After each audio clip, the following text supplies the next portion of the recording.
And a very good late afternoon, early evening, everyone. I had to look at my watch before I could decide what to say there. My name is Todd Duke. Welcome to Belleville East High School. We have a little Easter break soccer action for you as your Collinsville Kahawks get ready to take on the Belleville East Lady Lancers here at Belleville East High School. And again, my name is Todd Duke. Welcome into the pregame show brought to you by LC's Pub in Caseyville. Great food, great drinks, great service.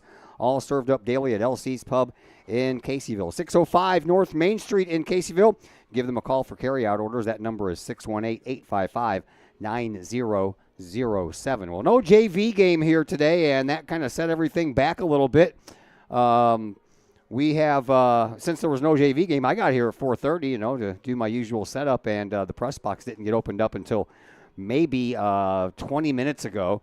So that's why we are a little behind. That's why I didn't run the open, because I'm running out of time. I got an interview to get to you, so here we go.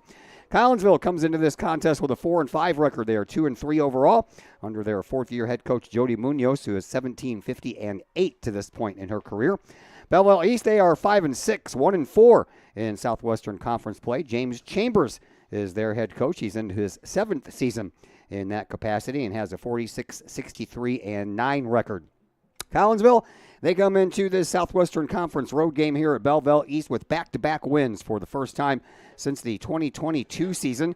After doing so in the Forelish Cup this past weekend in Carbondale, Friday night, junior Kahok goalkeeper Carly Van Dyke picked up the clean sheet in a 1-0 win over Notre Dame High School out of Cape Girardeau, Missouri, with 9 shots saved in that contest for Van Dyke. Senior Morgan Lang, who, by the way, is going to be our pregame guest, picked up her first goal of the season with an assist from sophomore Rylan Judasek. Saturday morning, the Lady Calcs picked up a 2-1 win over Sikeston, Missouri, as Lang scored for the second match straight, along with a goal from junior Eddie Munoz. Sophomore Maddie Everett and senior Liliana Lira picked up the assist on those 2 goals, with, again, Carly Van Dyke picking up her second straight win in between the pipes. It was the first time Collinsville won consecutive games in a year since winning 3 straight matches in mid to late April of 2022 with wins over Belleville West, Mater Dei, and Dowling, Iowa. Since starting 0-3 on the year, Collinsville has since won 4 of their last 6 matches. Collinsville beat Belleville East at Kahok Stadium back on March the 27th. It marked the first time that head coach Jody Munoz won a match versus Belleville East, as she was 0-6 coming into that contest against the Lady Lancers. Speaking of the Lancers, they got off to a solid 3-0 start to the season before the Lady Kahawks ruined that start with a 1-0 loss, as I mentioned earlier, at Kahok Stadium. Before that, Belleville East posted wins over Waterloo, Carbondale, and Civic Memorial and outscored those 3 teams 11-1 in the process. Lady Lancers followed the loss against Collinsville with a 3-2 win over Jabot on the last day of March. April got off to a rough start for Belleville East, though, with 5 straight losses. The first 3 of those against Southwestern Conference foes, with losses to Edwardsville, O'Fallon, and crosstown rival Belleville West. Lady Lancers also went to Carbondale to compete in that Fralish Cup and didn't fare as well as Collinsville did, as Belleville East lost to St. Charles East and Murfreesboro. In the 5-game winless streak, Belleville East was outscored 14-1. Lady Lancers finally snapped that 5-match skid Tuesday night with a 3-0 win here over Alton. Well, you heard me mention Morgan Lang. She is next on the list of senior interviewees, and my conversation with young Miss Morgan Lang will come your way next as the LC's Pub pregame show continues here on the Kahawk Sports Network. Looking for a little bite to eat in a nice, friendly establishment before heading out to a game? Look no further than LC's Pub in Caseyville. Just blocks from Collinsville High School, LC's Pub is the pub of choice for Kahawk fans, before, after, or even during Kahawk games. LC's Pub features a wide variety of traditional bar food like burgers and fries, chicken wings and chicken strips, appetizers like pepper jack mac and cheese bites, fried pickles, and green beans. Plus they have salads, fish, shrimp, and more. LC's Pub also features an outdoor patio, a gaming room, weekly poker tournaments, and a pool table, plus enough TVs for all the sports fans. And LC's Pub shows Kahawk games live, as well as Blues and Cardinals games. LC's Pub, 605 North Main Street in Caseyville, right across the intersection from All Pro Tees. Call for carryout orders at 618-855-9007 and on Facebook at LC's Pub. LC's Pub, Kahawk fans' pub of choice.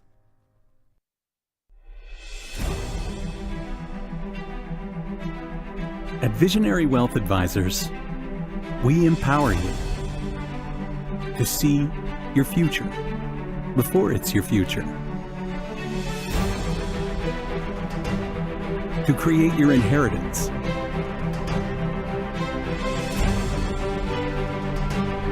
to build your vision, to anticipate the known and unknown, and to find potential in both, and build new dawns. Visionary Wealth Advisors. Visit Brad Keene at his Collinsville office at 106 North Clinton or call 618-467-8420. Do you have a big land improvement project that requires some outside help? Call Petroff Trucking Company. The Petroff Companies have been shaping the metro area since 1975. Family owned and operated, Petroff Trucking Company can do the job and do it right. Hauling, excavating, and grading, they do that and more. Petroff Companies also has roll-off dumpster rentals. They also specialize in dirt and rock sales. Petroff Trucking Company can help you develop your land for your needs. Petroff Trucking Company. Check out their website, petrofftrucking.com, or give them a call, 618-797-6100. Petroff Trucking Company, shaping the metro area since 1975. The Junior Service Club of Collinsville has been a proud supporter of KahokSports.com and the Kahok Sports Network from day one. Since 1934, the Junior Service Club of Collinsville has been providing women in the community an opportunity to make a difference with fundraisers and projects, all that go towards helping the needy in Collinsville. If you would like any information on any event sponsored by the Collinsville Junior Service Club, head to Facebook, type in Collinsville Junior Service Club, and then click on the Event tab. We thank the Collinsville Junior Service Club for their continued support of the Kahok Sports Network and KahokSports.com. Hi, Purple and White fans. This is Dan Mode, class of 1989. I'm with New American Funding. Myself and New American Funding are proud sponsors of Kahok Athletics. As we have great coaches at CHS on all the courts, fields, and tracks, we like to coach you through the home buying process and refinance process. If there's ever anything we can do, I can be reached at 618-973-5343 or www.danmodeloans.com. Let's support our student athletes at CHS. They deserve the best. Thank you for your time, and go Kahawks.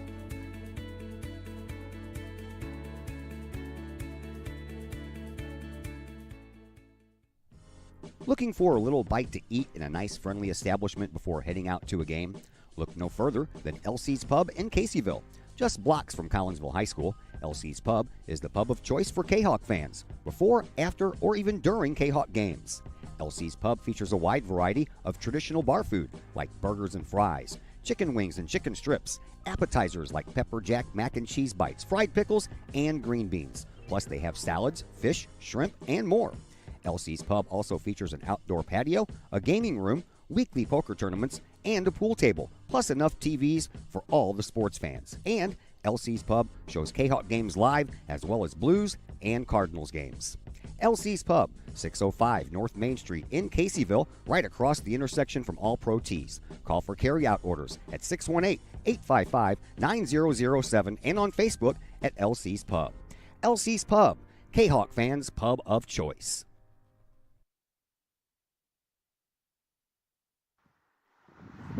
And we welcome you back into the LC's Pub pregame show here on the Kahok Sports Network. It's a beautiful day for any outdoor sport. But we're going to do some soccer for you today as Collinsville gets ready to take on Belleville East at Belleville East. We continue our senior interviews. And next on the list, number 7, Morgan Lang, senior midfielder, 3 years varsity girls soccer. All right, let's start with the family there, Morgan. Tell me about mom, dad, brothers, sisters, pets. My mom's name is Jonna. She's a teacher. My dad's name is Rick. He works at Ameren. I have a older sister in college in Kansas. My older brother's at SIUE, and my younger brother is at the high school with me. How about pets? I have a dog named Charity. What kind of dog is Charity? She's a mix of, like, everything. Yeah, I got a mutt at home, too. That's what we call it, a mutt. All right, brothers and sisters, they play sports as well? My sister ran cross country and track, and she now coaches it. and then none of my other brothers do anything. All right, tell me a little bit about your soccer story. Who got you started in the wonderful sport of soccer, and how old were you when that started? My parents, when I was about 3 years old, I just started at Casa, and then I moved up from there. What's your favorite thing about soccer? The team. Yeah, I get that a lot because, that's understandable. Any other sports you play, or is soccer it?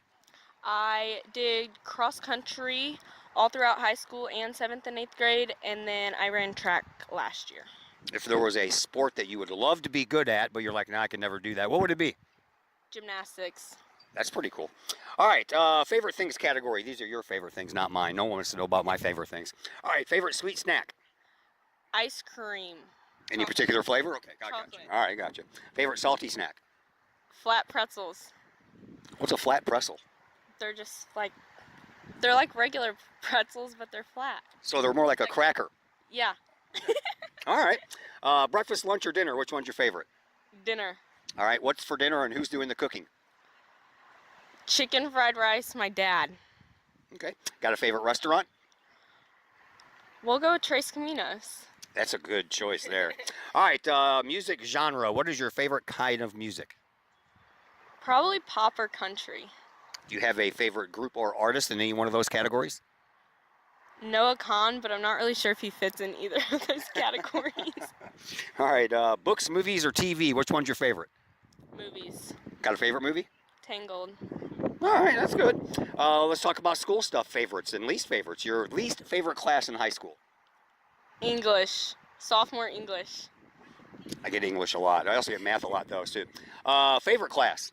Math. Yeah, I get that as well. All right, how about your future? You're going to graduate next month. What is next for you? I'm going to University of Iowa to be an occupational therapist. That's cool. A little bit farther away from home, but not too far. All right, shout out time. Who out there would you like to say hi to? My family, my friends, and my teammates. All right, well, your teammates are here. You can say hi to them in a second. All right, talk to me about the tournament that just wrapped up in Carbondale. You scored in both of those games. How cool is that? It was so cool. It was such a fun experience. We kept saying we didn't travel this far to lose, and then our first game was coming down to the wire, and we were about to have to go into PKs, and sure enough, Rylan slotted the ball, and I hit it. So tell me about that feeling. What's it feel like when you score a goal? Like the best feeling ever. Like you just feel so grateful that you get to play the sport too, and then you're doing something for your team. Correct me if I'm wrong. You had 2 goals last year, and now you have 2 goals this year. So you already caught up to last year, and you still got about a half a year to go. Yep. I'm hoping to score another one tonight to keep the streak going. All right, well, speaking of tonight, you got Belleville East. You guys have already played them once at Kahok Stadium. So tell me, what did you learn in that first meeting that you and your teammates can use tonight to beat the Lancers? We work very well together when everyone is just relaxed. As long as we communicate and do what we've been practicing, we're all good. Morgan Lang, thank you very much for the visit. Good luck to you in your future. Thank you. You are welcome. That is Morgan Lang, number 7 on your program. We'll take a break here on the LC's Pub pregame show. When we come back, we'll throw starters and stats your way. All that and more coming up on the Kahok Sports Network. Looking for a little bite to eat in a nice, friendly establishment before heading out to a game? Look no further than LC's Pub in Caseyville. Just blocks from Collinsville High School, LC's Pub is the pub of choice for Kahok fans, before, after, or even during Kahok games. LC's Pub features a wide variety of traditional bar food like burgers and fries, chicken wings and chicken strips, appetizers like pepper jack mac and cheese bites, fried pickles, and green beans. Plus they have salads, fish, shrimp, and more.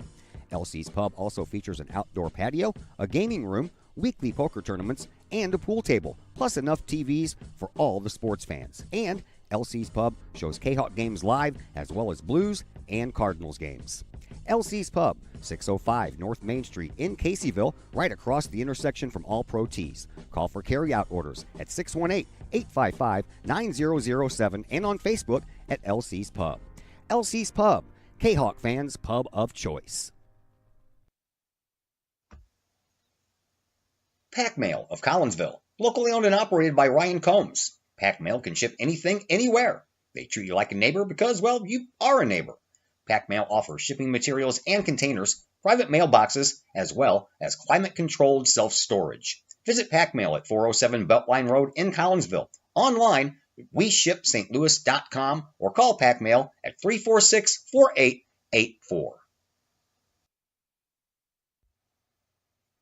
The Collinsville Education Association is a proud supporter of KahokSports.com and the Kahok Sports Network.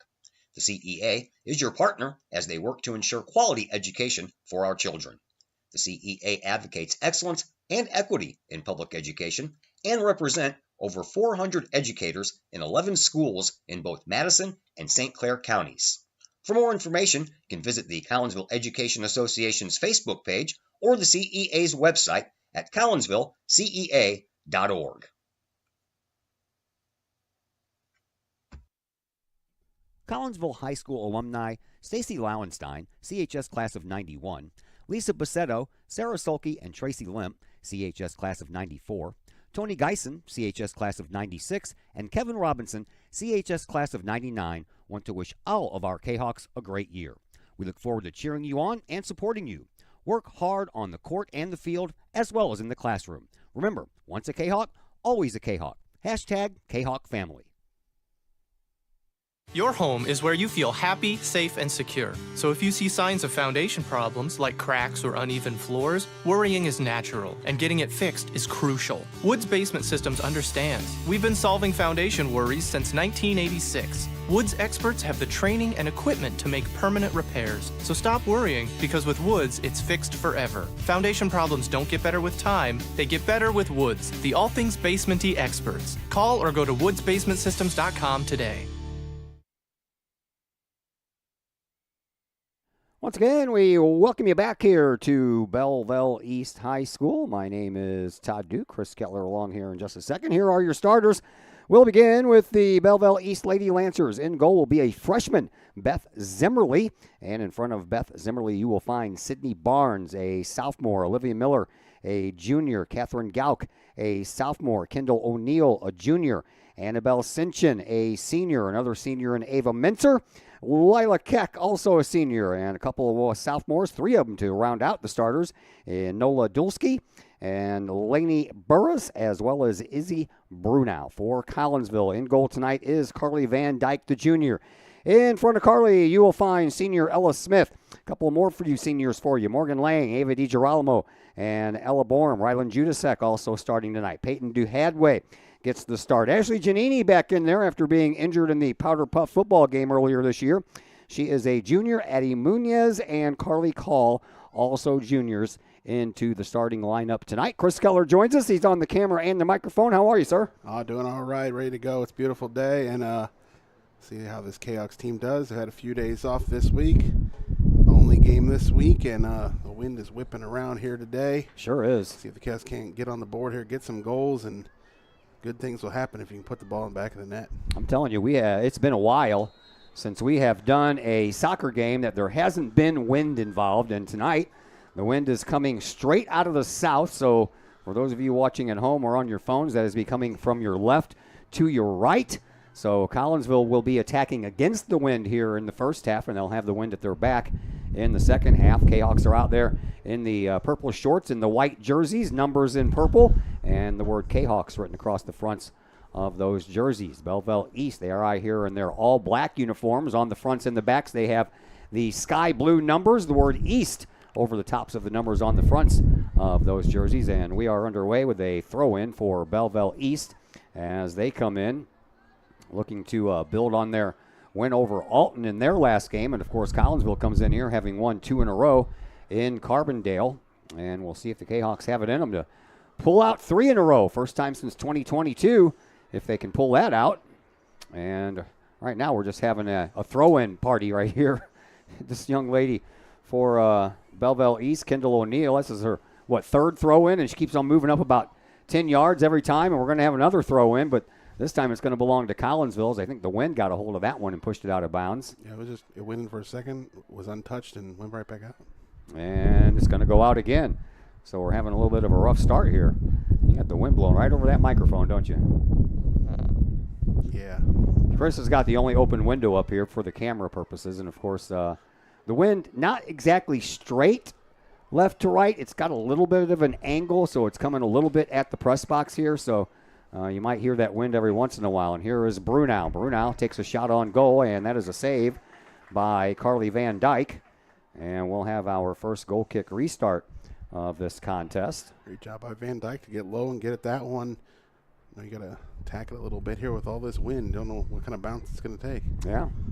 Belleville East, they are led in goals by a couple of young ladies, Lily Miller and Jordan Osborne. Both of them have 4 goals apiece. Collinsville also has a shared leadership in the goal category as Carly Call and Morgan Lang, who just scored hers in Carbondale in back-to-back games. They each have 2. And in goal, Beth Zimmerly, the freshman, 320 minutes so far in goal this year. She's 3-1, has a couple of shutouts. She's only allowed 3 goals, and that's a goals against average of 0.75, so it's below 1. She made 20 saves, and that's a good for a save percentage of around 87 for Carly Van Dyke. 430 minutes between the goal posts this year, 3-3 on the year, has 1 shutout to her name. And she's allowed 10 goals for a goals against average of 2.3 and 59 saves, a save percentage right at 87%.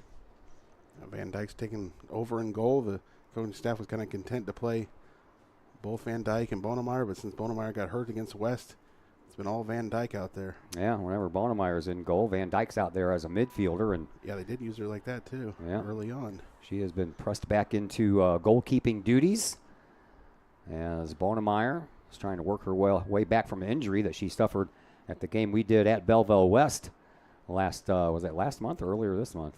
I think it was earlier this month. Collinsville trying to get something going on here. Here is Carly Call, and she takes a shot, but that's blocked off the backside of one of the Lady Lancers. And then a shot, and that's a save. It's going to go in. It did go in. It did go in. DeHodway puts it in.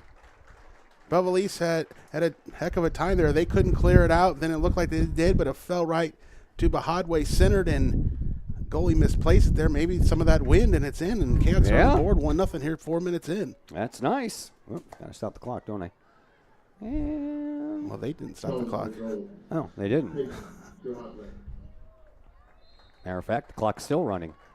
So Peyton DeHadway picks up her second goal of the year, and now we have a 3-way tie for the most goals on the season for Collinsville between Call, Lang, and DeHadway. Collinsville goes up by a score of 1-0 at the 4-minute mark.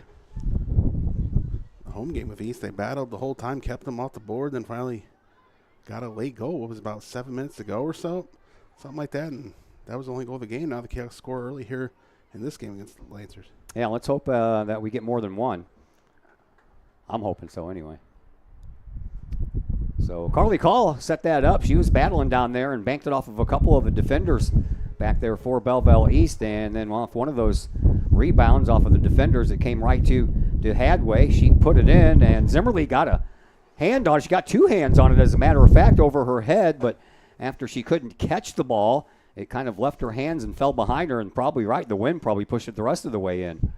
Because that wind's gusty, man. It's about 30 miles an hour. I'm sure you can hear it over the microphone as Chris Keller is operating the camera. And Collinsville now playing a little bit of defense here as Belleville East is putting on the pressure. They send the ball over this way to O'Neill. O'Neill, from about 30 yards away, tries to shove one into the 18-yard box. It makes it. And then off of a deflection, I believe that was off of Addie Munoz, it comes to Van Dyke, and she just simply catches that. But actually, that was Ashley Giannini who deflected that ball to Van Dyke. And Van Dyke uses that wind at her back and sends that ball all the way down. Collinsville will have the wind at their back. I might have said that backwards to start off with. Collinsville will have the wind at their back here in this first half, and Belleville East going against the wind, so they'll get the wind advantage in the second half.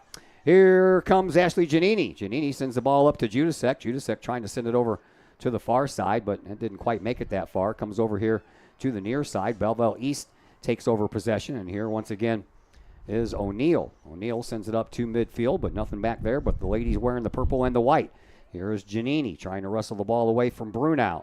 And Belleville East gets a hold of the ball and sends it on up, but the first one to get there is going to be Addie Munoz, and Munoz will just send the ball over to the far sideline. Never went out of bounds, and it'll go back out to midfield, and Belleville East will take over once again. No JV game, so a little bit of an early start, 6 o'clock start. And then we are off for the holiday weekend, Friday, Saturday, and Sunday. We are due to bring you softball Monday afternoon against Redbud on the final day of the 5-day break for Collinsville High School. But we are due to get some rain starting tomorrow and even more on Saturday and into Sunday. So we'll see what happens with the softball game scheduled for Monday. My wife is running the St. Louis Cardinals 5K Saturday morning, so I'm not sure if she's going to get that one in or not. They can run in the rain, but they cannot run if it's storming and obviously lightning and stuff like that. So they sent her an email today saying they'll make a final decision sometime very early Saturday morning as to whether they're going to cancel that run or not. Here comes Belleville East. They'll send it into the 18-yard box, and Van Dyke will just run out to her left and pick that one up well wide of the goal. And Van Dyke, using that wind at her back, will send one sky high back out to midfield off of O'Neill. And then Borm gets a hold of it. Collinsville trying to go back to work and send it to the north side of the field here at Belleville East. Goes back onto the defensive side of things once again. Here is Munoz. Well, he's not really pressuring that or anything that much. They just sent the ball up there and let Collinsville control it, and really just they're very spaced out, everybody is. Yeah. Now Belleville East on the attack once again. They'll send it up to the outside part of the 18-yard box, but plenty of time for Carly Van Dyke to get there and scoop that one up just as one of the Belleville East forwards was closing in hard. So Van Dyke will send another one back out to midfield. And once again, O'Neill gets there first. She'll send the ball up to Burris. And then Burris will find Brunau again. And Brunau will not be able to, or excuse me, that was still Burris, not be able to track down that ball. I want to get it centered to Brunau, but Wynn just sent it to the sideline there and lost control of it. One substitution does come in. Cavs bring Everett in up top. Throw in for Collinsville. Comes out toward midfield. And that is Maddie Everett. And all of a sudden, here comes Brunau. She gets a little space, but then Munoz gets into the way and sends it back toward the midfielders area, and then it bounces over the head of Elena Cerna, who is out there. I didn't even see Collinsville make substitutions. I only saw Everett come in. I missed when Cerna came in. I guess. That was probably, I'm guessing it was right after the goal was scored. Could be. Yeah. I wasn't paying attention. I was trying to figure out if I'm starting a clock or stopping the clock and then writing things down. And at any rate, Collinsville has a 1-0 lead. Each team has one shot on goal. Collinsville's went in. Belleville East did not. Peyton DeHadway scores at the 4-minute mark, and Collinsville has a 1-0 lead. Lancers trying to head back in the right direction. They send it up toward midfield. Once again, that is Brunau who stops it and then ends up going out of bounds. Collinsville will get the throw in, and it'll be Lira who will throw this one in, but we're going to have another substitution as Ashley Giannini will go out. So they still must be easing her back in. Probably. I would imagine so. She's one that you normally wouldn't go out on that backside, but she does go out here early to rest up and see how she feels, maybe. Yeah, it was Carly Call went out early, so I guess they brought Carly back in and give Giannini a little bit of a break here early on. That one's going to go right in front of the Kahok bench, and it takes a skip over Smith out there, but Carly Call gets a hold of it and sends it up over on the far side to DeHadway. DeHadway finds our pregame guest, Morgan Lang, and then back over to Call it goes. Back over to Smith. That would be Ella Smith. Comes up the sideline and rejected there by Belleville East. Kahok sent it up, trying to spring Judasek, but couldn't quite get the ball over to her, and here is Everett once again. Everett comes to the midfield circle and sends it over to Ella Borm, but had a little bit too much on that pass, and it went right past her leg as she was trying to stick it out there for a takeover, but Collinsville takes it over anyway, and here is Cerna. Cerna gets it up to DeHadway. DeHadway trying to spring one into the middle Judasek trying to spring one for DeHadway, and now it goes back to Judasek. Judasek will send it over here. Nice move there. Here comes Cerna. Cerna gets a little pressure inside the 18-yard box, and that ball is going to go across the line, and It's going to be a goal kick restart coming up here for the freshman keeper, Beth Zimmerly. Almost a mistake there by the Lancers, but enough help closed in there. But Cerna put a good move on. Thought she was going to get some space towards the goal. Didn't really go down that way, though. Beth Zimmerly mentioned on the roster as wearing jersey number 0, but she wears 00 because Abigail House is also on the roster as the junior goalkeeper who also has 0. So I was wondering about that when I saw the roster for the first time. I don't even think that's a 0 on the roster. I think it's a capital O. It looks like it's a different digit than the 0. Yeah, that one's going to go out of bounds, but Collinsville's going to get pegged for a foul, so a free kick coming up here for Belleville East, but it's going to be almost 100 yards away from the goal occupied by Carly Van Dyke. We will call it 97 yards. Belleville East puts us back into action here, and off of the body there of Munoz comes down just in time for Serna to get a hold of it. Now she sends a pass to no one in particular, as Collinsville had 3 young ladies closing in on the projected spot of that pass, but they didn't get there in time. But nevertheless, Collinsville takes over anyway. Up to Serna. Serna trying to work herself around. There's a little bit of a wrestling match there, and then almost an elbow to the face there by Kendall O'Neill. But they're going to call it against Serna. They were kind of tugging on each other there for a minute. They really got tangled up there. And then Serna held on, and then O'Neill got the last little shove in, but the foul was already called. Annabelle Sinchen has the free kick, sends it on up. And here is Olivia Miller. Miller coming up this near sideline, approaching the 18-yard box. She's in, takes a shot, but that was blocked out by the shins of Carly Call. Comes all the way back out front for Belleville East. They'll send it over to the far side, and that one's going to roll over to the corner, but a nice job keeping it in for Belleville East right before it was about ready to go out of bounds. Lancers going back to work. They'll send it up front. That's rejected by Ava Smith, and then it comes in front of the box once again, and Collinsville trying to get it out of there. Loose ball. Carly Call with a save, and Collinsville dodged a bullet there. That was Van Dyke, sorry. There's too many Carlys. Bruno kept it alive there, poked it away, sidestepped her defender. She was basically one-on-one with Van Dyke, and Van Dyke got maybe a bit lucky there with the kick save. I believe you're right. I believe there was a little bit of luck there involved. Not much she could do. Just kind of flailed her leg out there, but it worked.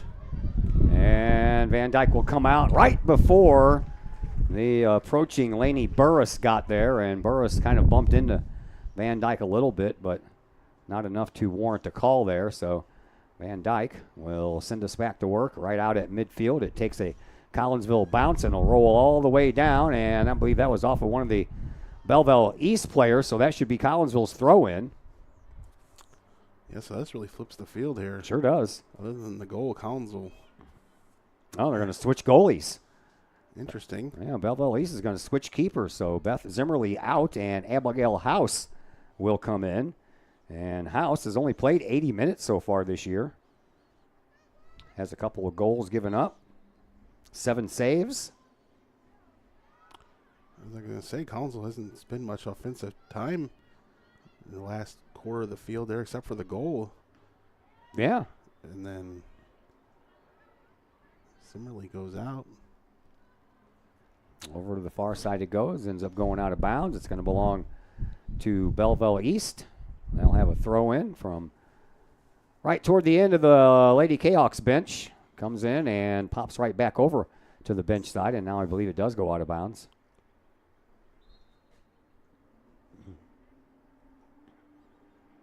Both teams making all kinds of substitutions here. Yeah, when East brought in the new goalkeeper, I think each team swapped out a couple more players as well.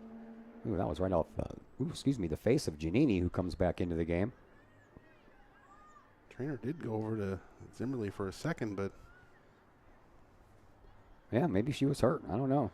Didn't really seem to be looking at her anymore, so we won't know from up here. Yeah, she ran off the field just fine, so I don't think it was a leg problem. I don't know if there was a problem at all, just kind of speculation at this point. But yeah, when you come off the field and go immediately over to see the trainer, makes you kind of wonder. Collinsville leading 1-0.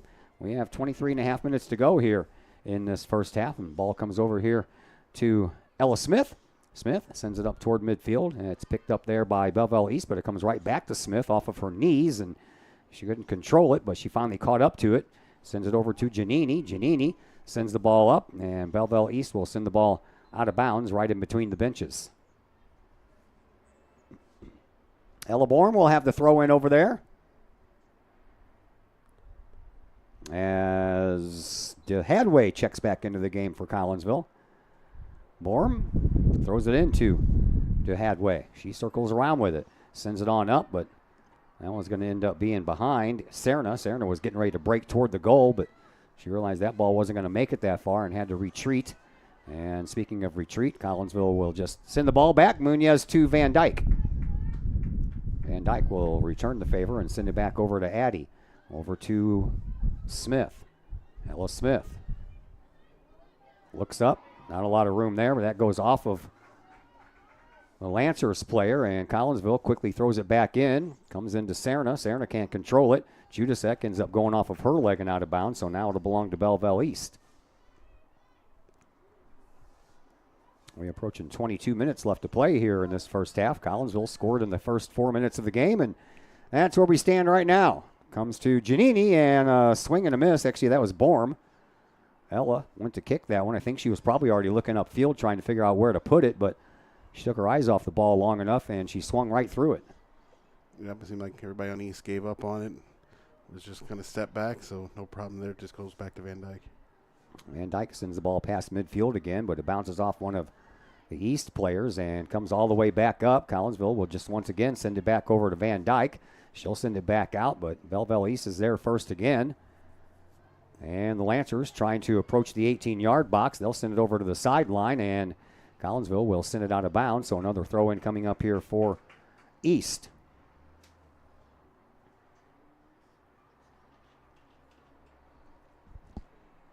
Throw it in here on the far sideline. Everything always happens on the far sideline. You ever notice that? No, we had a good amount here on this side with that wind whipping around in the first 10 minutes or so. Yeah.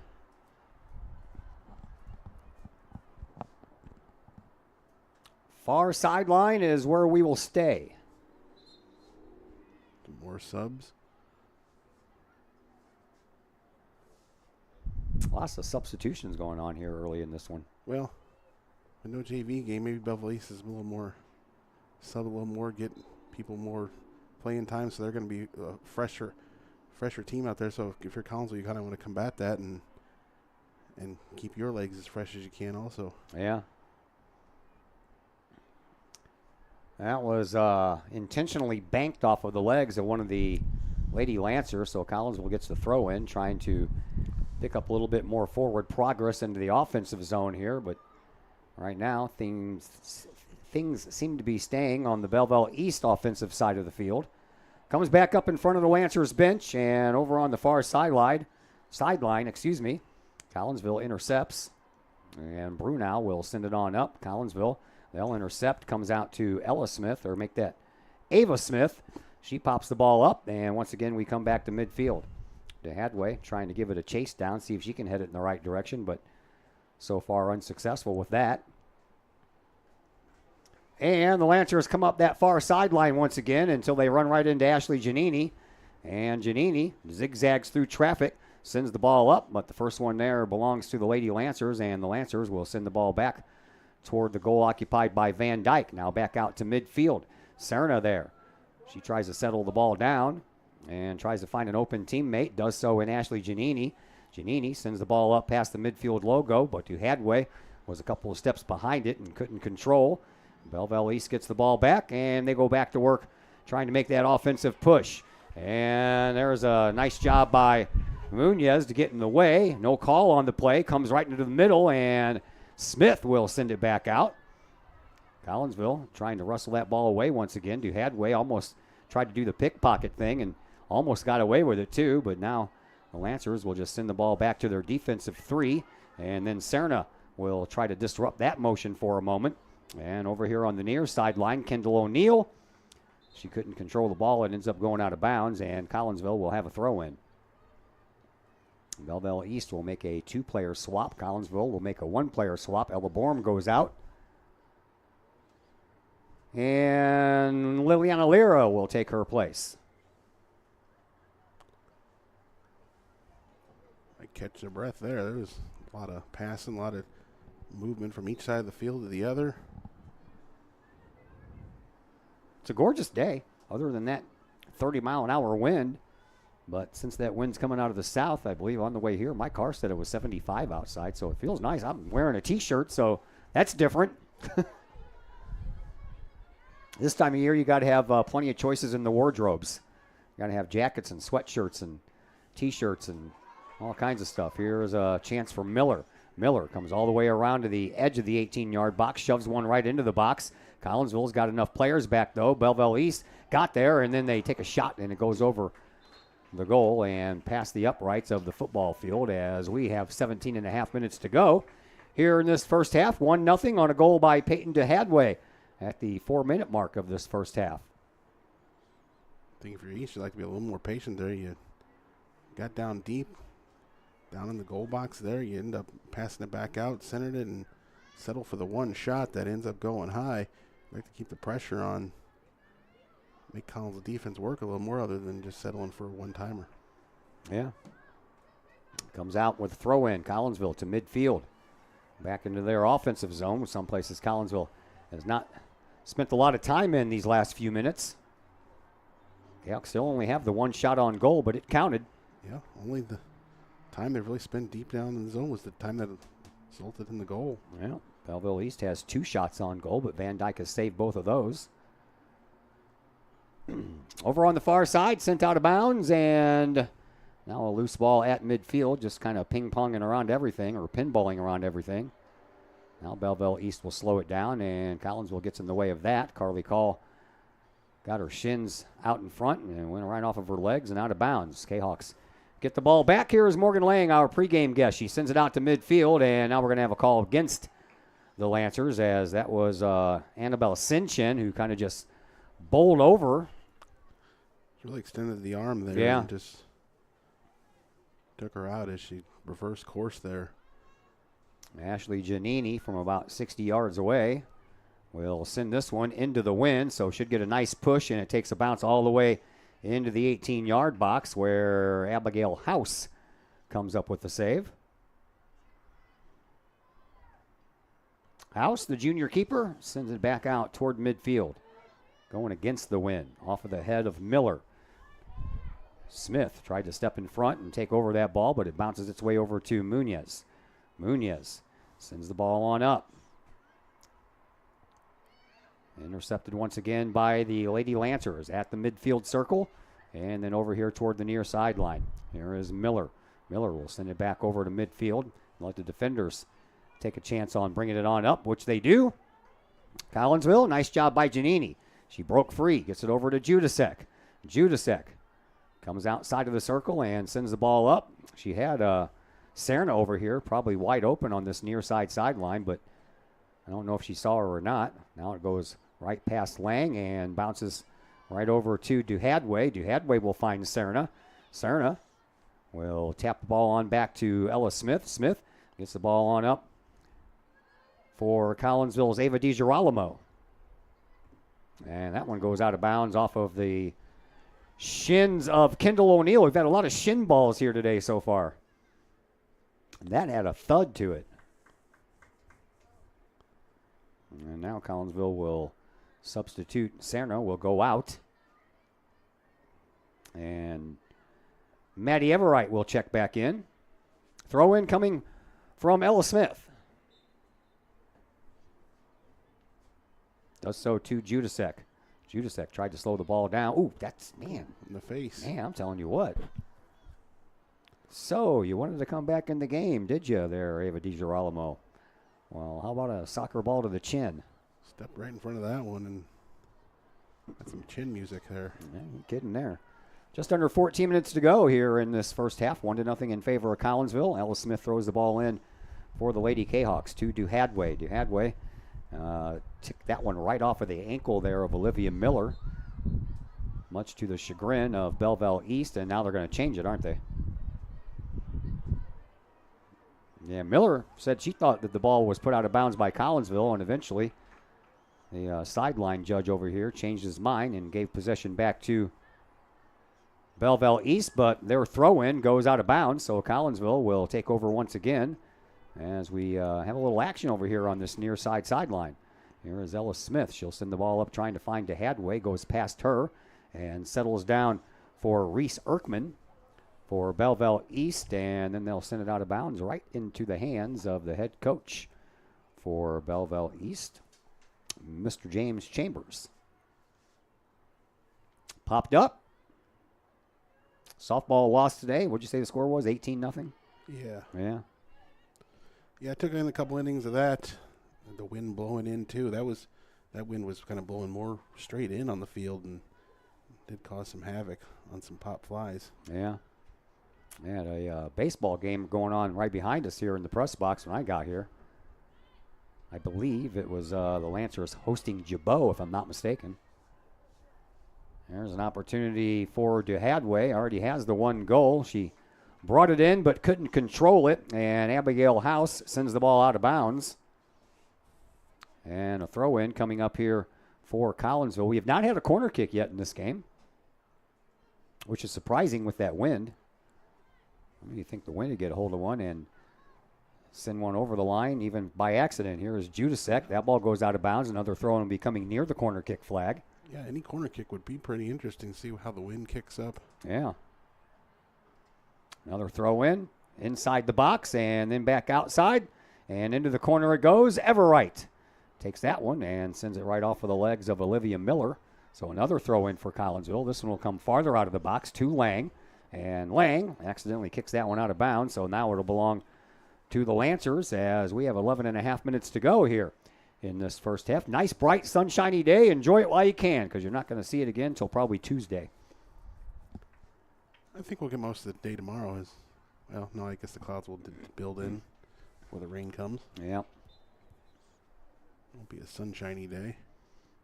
Yeah, the rain is supposed to move in sometime tomorrow afternoon and then really pick up in intensity late Friday night, all through Saturday morning during the overnight hours and continuing through the day on Saturday. And they were saying that we could get anywhere from, depending on where you are, 2 to 4 inches. Take your pick.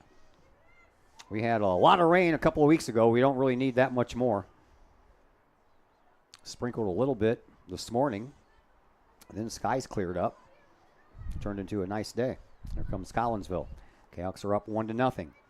Get the ball up the field, and that one's going to get pushed out of bounds. And it'll be a throw-in coming up here for the Lady Lancers. Yeah, the little rain this morning didn't really affect any of the events today. Everything's getting played. Yeah. It was just enough rain to get everything wet and get a little bit of moisture on the lawns. I need to cut my grass. I just have to figure out when I'm going to be able to do it.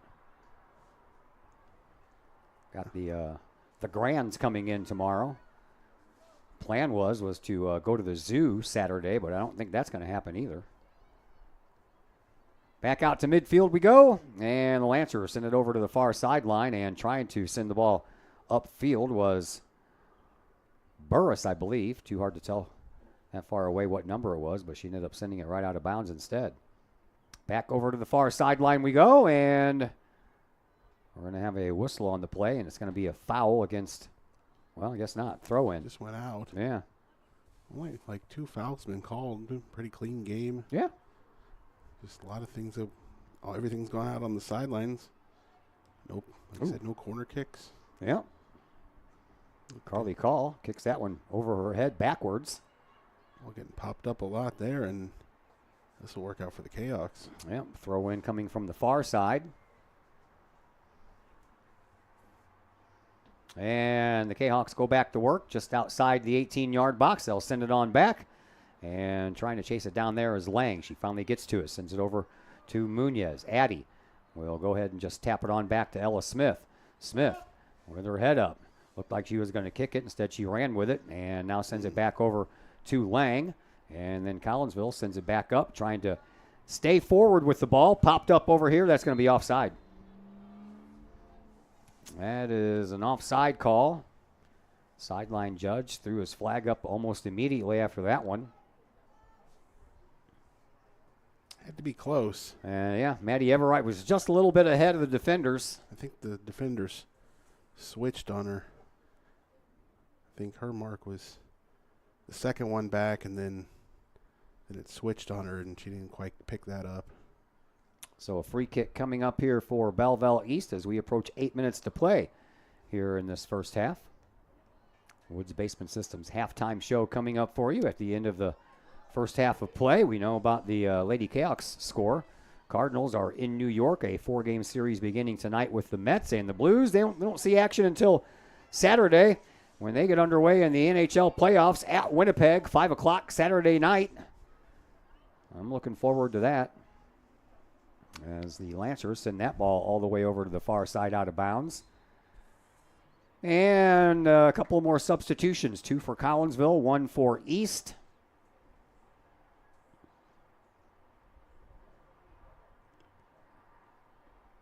Looks like Ava Smith will check back into the game for the Lady Kahawks. So the twins, Ava and Ella, are out there at the same time. Collinsville gets the ball back and sends it on over the far sideline. Belleville East actually did, and Collinsville will have a throw-in. Another sub will come in here.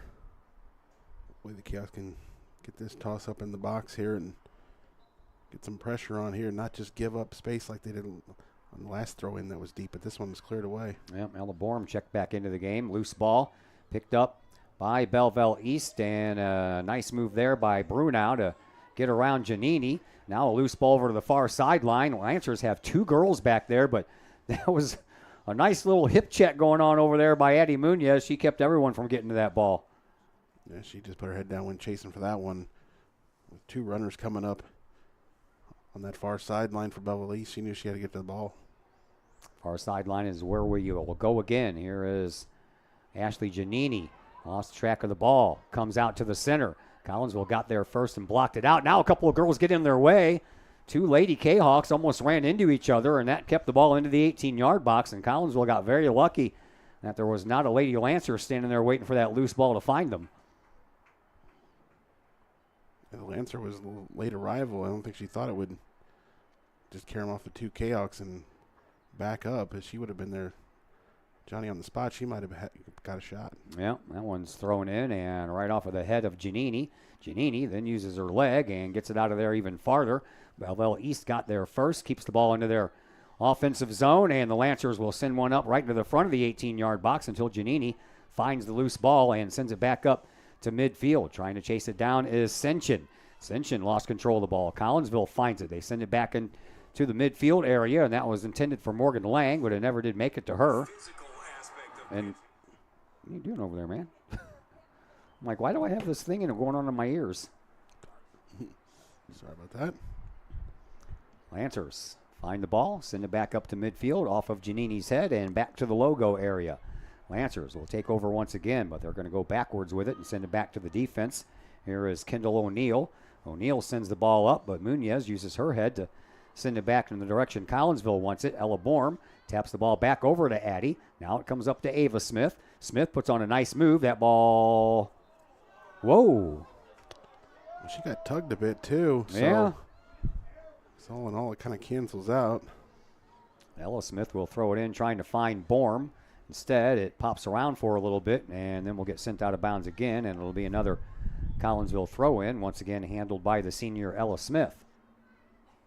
4.5 to go here in this first half. 1-0 in favor of Collinsville. That was the final score when these two teams met a few weeks ago. Zach Roseman had that game for you on the Kahok Broadcast Club Student Network. Back over to midfield. Here is Giannini. She got pretty much taken away from that ball right when she was trying to dribble it on up the pitch there. And that one goes over the head of the defender, and with it is Serna.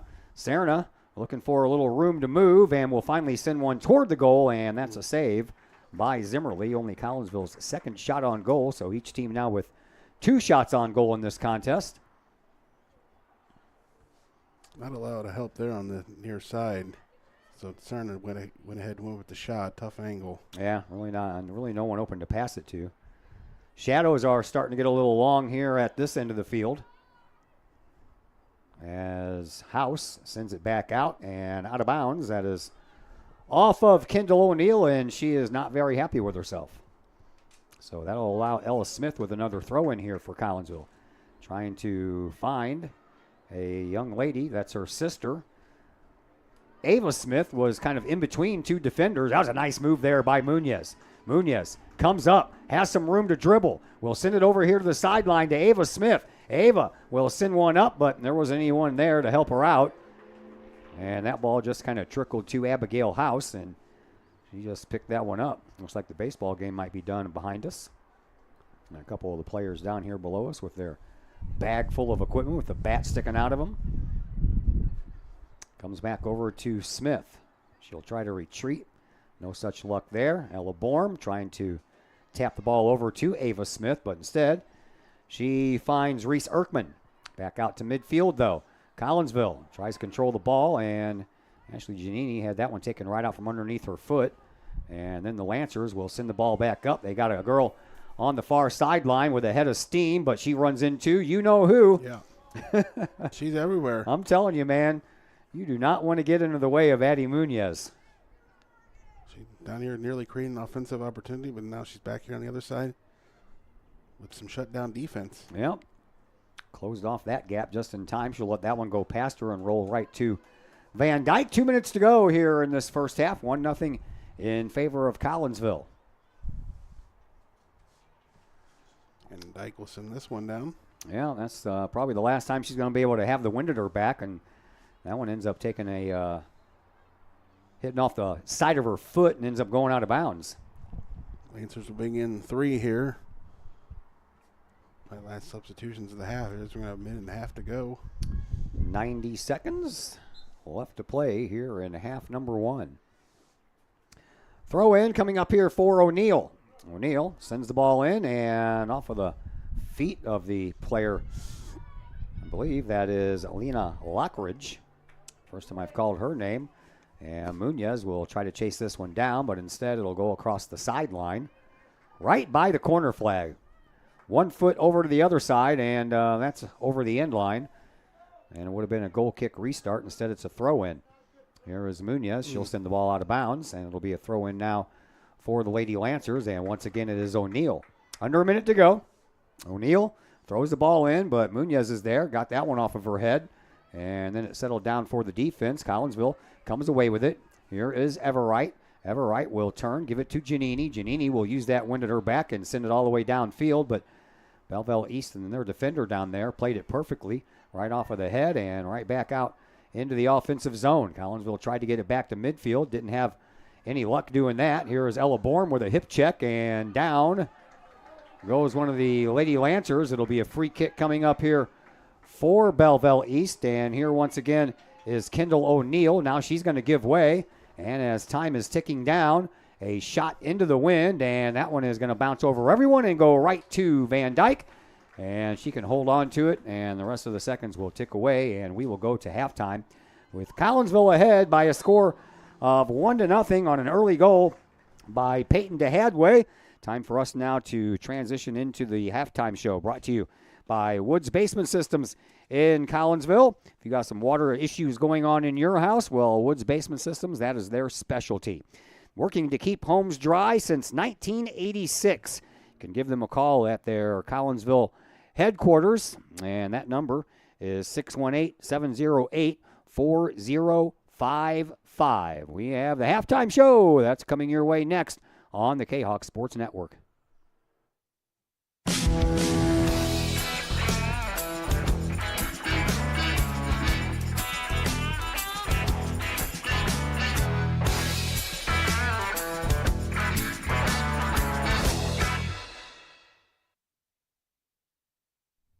Just because we're adults doesn't mean we don't have toys, am I right?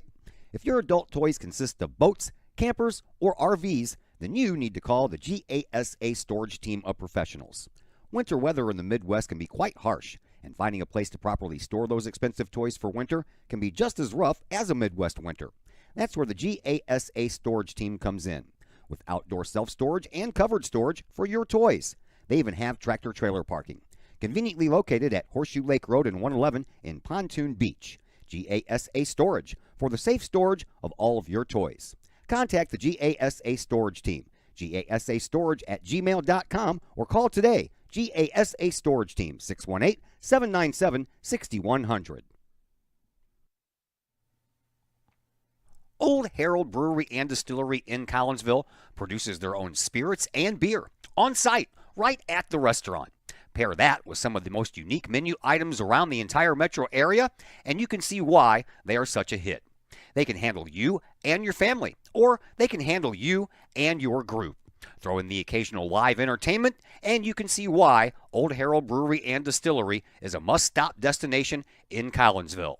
Old Herald Brewery and Distillery, 115 East Clay Street in Collinsville, 618-855-8027, or online at oldheraldbrewing.com. It's probably the largest purchase you'll ever make. We have 5 agents on our team.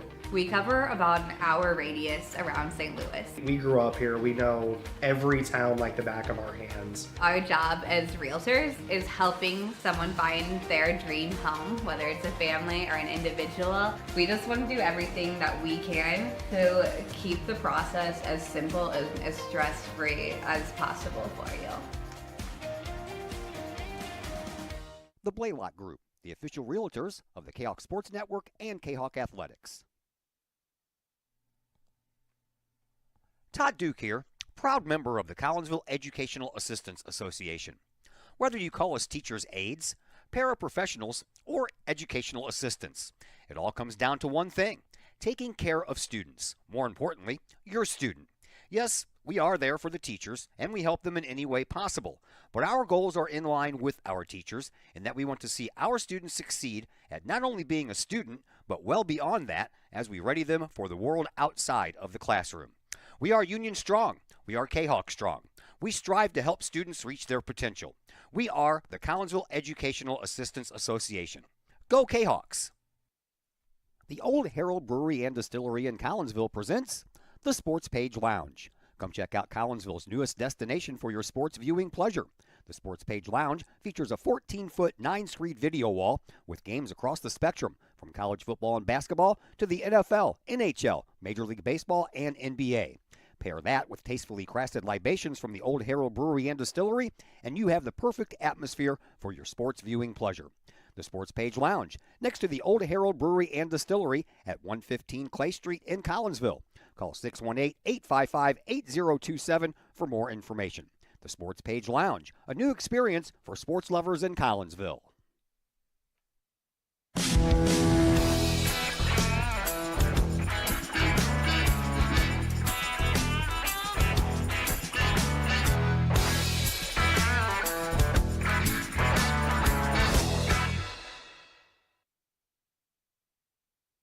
Once again, we welcome you back here to Belleville East and the Woods Basement Systems halftime show. 1-0 in favor of Collinsville. Peyton DeHadway has the only goal. She got that about 4 minutes into the contest, and since then, that's all really the scoring that we have to tell you about. Each team had 2 shots on goal. Collinsville scored on one of theirs, and Belleville East has not scored on theirs. So that's where we are right now. Other scores we have for you. We already told you that the softball team lost here at Belleville East a little while ago, 18-0. The baseball team went to Belleville West, where they took on the Maroons and lost that contest by a score of 7-4. And in the Big Apple, the St. Louis Cardinals and the New York Mets playing the first of 4 games. And right now in the second inning, the Mets have a 2-0 lead. That's going to do it for the Woods Basement Systems halftime show. Again, you have some water issues going on in your house, give my friends at Woods Basement Systems a call. They can help you out. 618-708-4055 is their number. Second half action, that comes your way next on the Kahok Sports Network.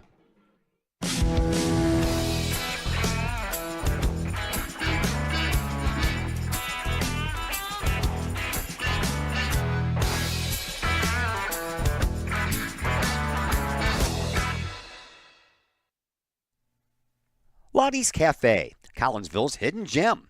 Lottie's Cafe offers food, cocktails, and gaming in a great atmosphere highlighted by fast and friendly service.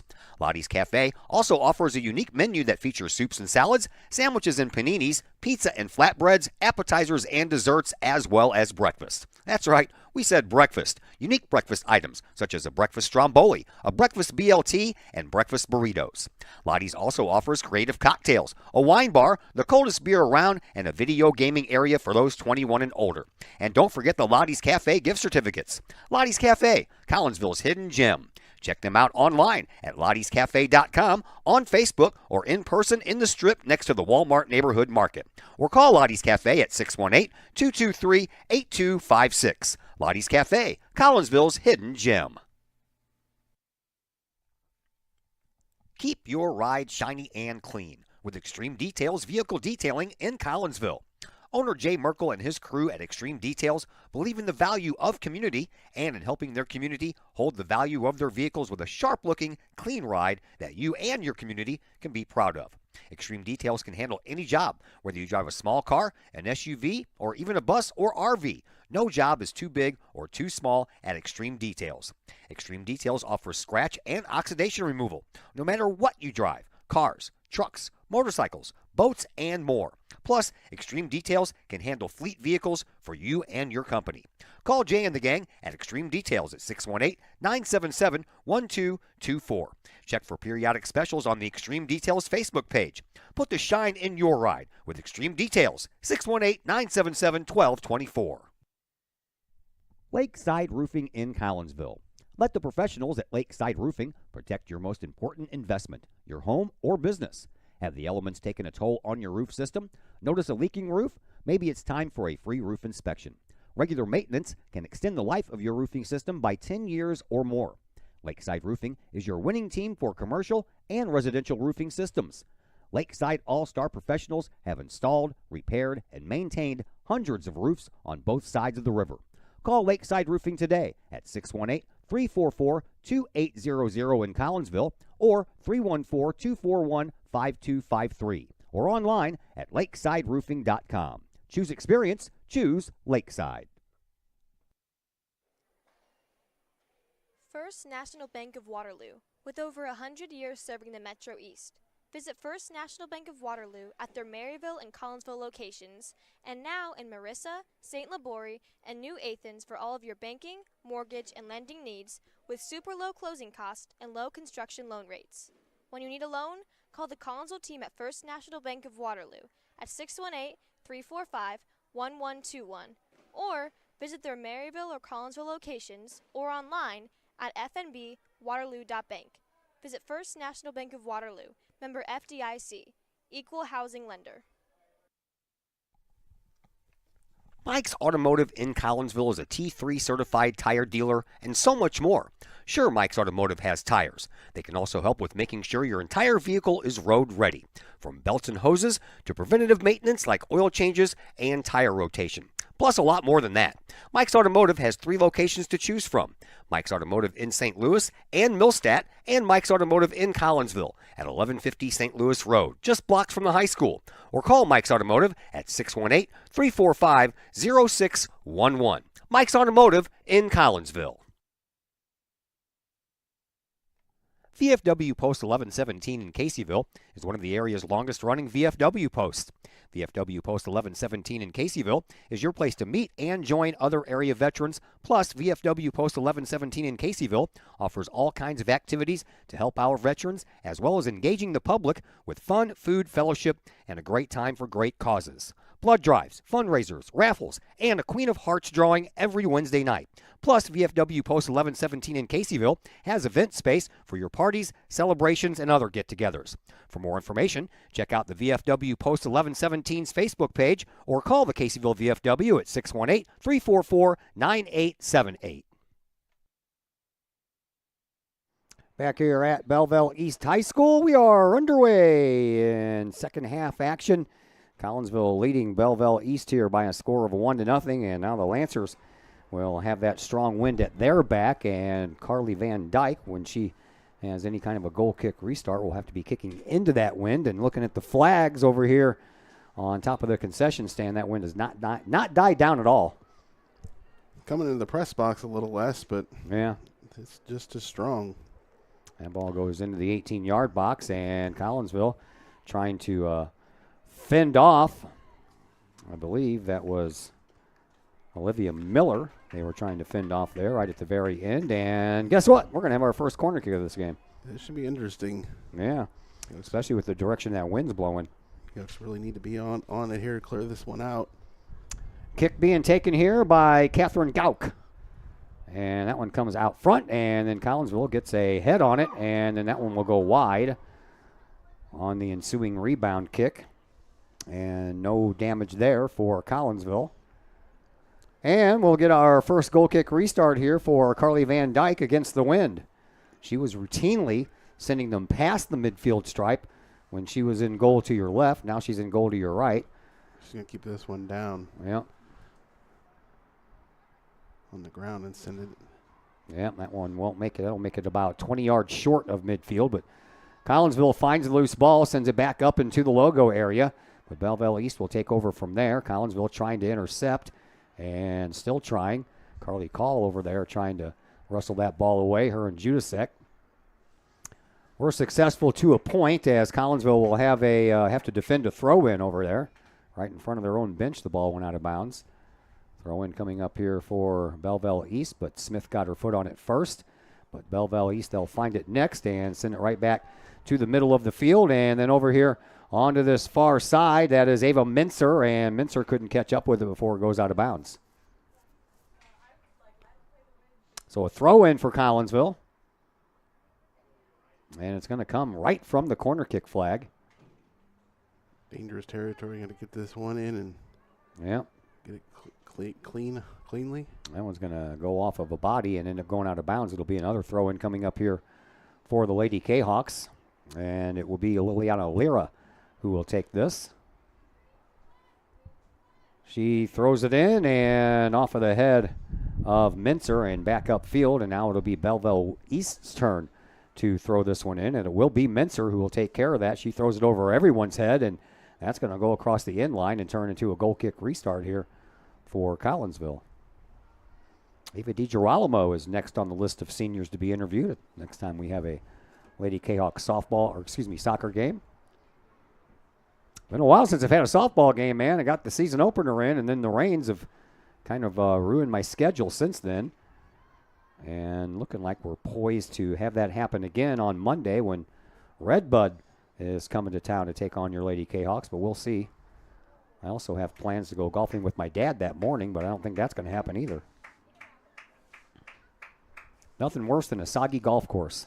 Which golf course are we trying to get to? Indian Hills down there in Fairmont. There you go. Yeah, we play there a lot. It's a pretty decent course. It's a par 3 with, I think, 5 holes that are par 4s.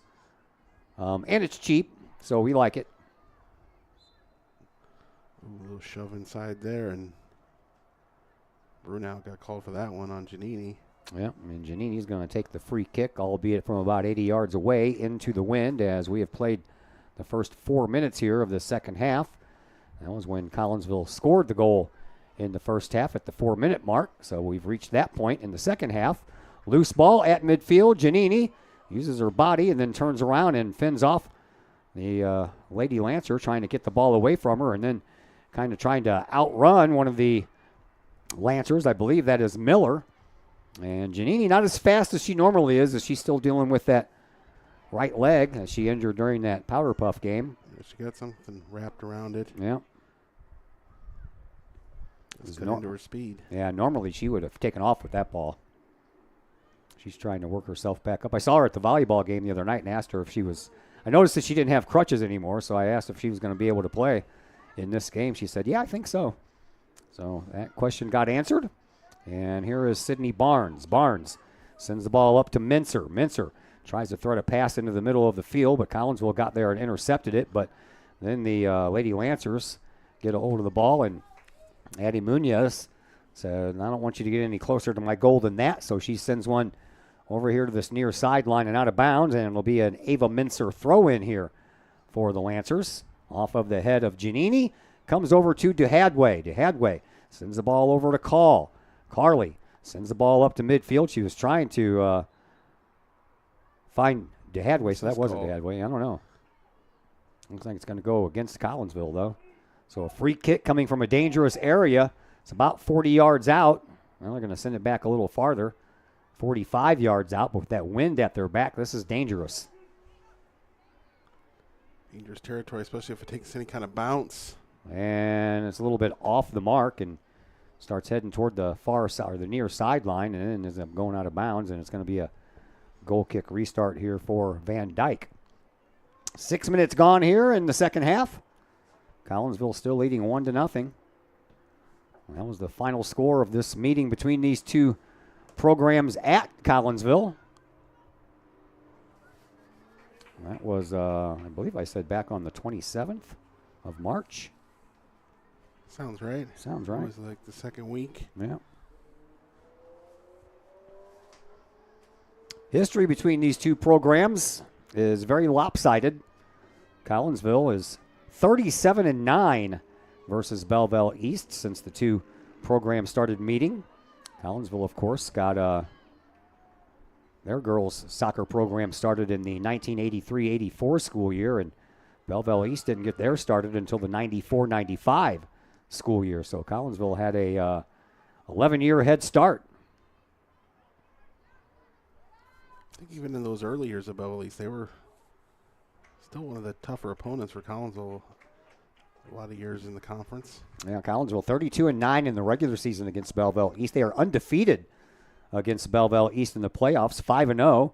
So you add those together, and Collinsville is 37-9 lifetime versus these Lady Lancers. Lancers get the ball, send it up. Collinsville rejects it. Here is Carly Call trying to chase down the loose ball and then trying to get around her defender with a move and can't do so.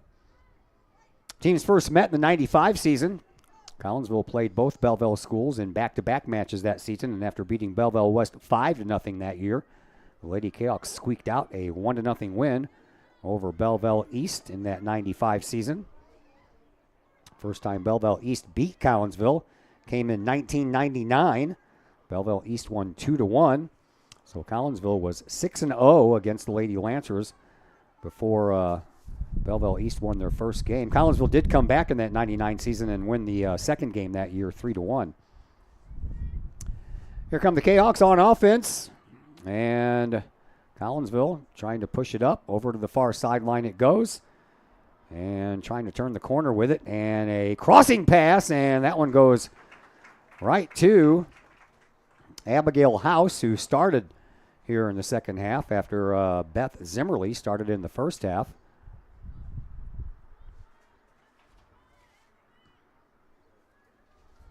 Back out to midfield. And Belleville East comes up with it. First time the program has met in the playoffs was in the regional championship game of 2003 at O'Fallon. And after Collinsville knocked off the host Panthers 1-0 in the regional semifinal, here's an opportunity, and that one goes off the post and in as Belleville East gets it past Van Dyke. Van Dyke came out to play the angle and got cut off. They don't stop the clock here, do they?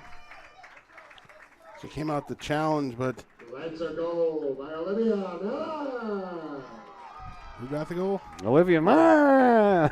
There's only one Olivia on the roster, so it's Miller. Olivia Miller was just able to get to it as Van Dyke found herself outside the goal, and then it just happened to hit the post and turn on in. Well, now they stop the clock. Stop the clock at 30:41. About 20 extra seconds ran off. Yeah. Umpire, yeah. The referee seems fine with it as we get going here. All right, I'll just let 5 seconds tick off the clock here, and then I'll start mine over again. There we go. It's a new game. It is 1-1. Cats haven't gotten anything going yet in the first 10 minutes of this half. That one ends up going out of bounds. Going against the wind. Yeah, that makes it a little tougher. Up the sideline it goes and out of bounds. So after Collinsville beat the Lady Panthers in that regional semifinal of 2003, lost in the they beat the Lancers also 1-0, so they got O'Fallon. Ooh, man. They got O'Fallon and Belleville East in that regional. That's a yellow card. Yep. Yellow card going to be issued to Izzy Brunow, so she'll have to go to the bench for a little while. She just totally wiped out Giannini there. Yeah, Giannini is like the last person that needs to be wiped out. She's good to go, but Brunel will Yep, she'll have to go off. take a seat for now, and she'll be playing with that card, and she's one of their tougher players out there, and Yeah. she's giving some extra shoves out there, so she's going to watch that going forward here, now playing with the card when she returns to the game. Giannini will send that one down. That was a pretty nice kick into the wind. In place of Brunel, looks like Sophie Hodap, a sophomore, checks into the game. Here is Giannini once again, but the ball kind of ricocheted off of her foot and went right to one of the Lady Lancers, but Collinsville returns the favor on the defensive side of things, and it comes over to Lang. Lang will send the ball back over to Giannini, and Giannini will just tap it to Van Dyke. After winning that regional championship against Belleville East in 2003, Collinsville went to Springfield and lost a couple of days later to Champaign Centennial. No ties between these two programs, if you can believe that. I mean, obviously we don't do ties anymore, but it wasn't too long ago that we did. One of the rare teams in the Southwestern Conference that Collinsville does not have a tie against. And as I mentioned earlier, no playoff losses to Belleville East. And that win earlier at Kahok Stadium was Coach Jody Munez's first against Belleville East. So she is now 1-6 versus the Lady Lancers. Here's Giannini once again. She'll send it on back to Van Dyke. So a 1-1 tie we have going on here. All kinds of time left, though. And here is Judasek. Judasek sends the ball up into the offensive zone for just a second. Then she finds it once again at the logo and will send it on up. And Collinsville, nice move there by DeHadway. And then stopped as it was heading toward the box. Ava Smith couldn't get there in time to save it. And then it comes to Borm. Ella will send it on down. And right in front of the 18-yard box, that front edge of it gets headed right back out by Belleville East. And East will send it over to the far sideline and out of bounds. Collinsville will have a throw in from there. Cerna missed it there. Or Hadway was the one that missed it there. Cerna was the runner down the right side there, and her pass was just more centered. And it fell into the legs of Belleville East, and now this throw in. Yeah, over everyone's head. Yeah, it goes all over the place, and House comes in, picks it up. So House will have that wind at her back, and she'll send one out to the logo. Collinsville got a foot on it first, sent it back to the offensive side, but then Belleville East gets there. Collinsville then finds the ball again, but it spins out of bounds, and it'll be a throw-in coming up here for Ava Mincer. Substitutions for East, but it's not Bruno. No, it's not. Instead, looks like they're going to bring in Caitlin Lashley. She'll take the place of Kendall O'Neill. Belleville East has another player lined up there in between the benches to come in on the next opportunity, but again, I don't think that's Brunel. And they didn't wait very long to send her in, so off goes Sydney Barnes. As soon as I can see the number for the young lady coming in, I'll let you know.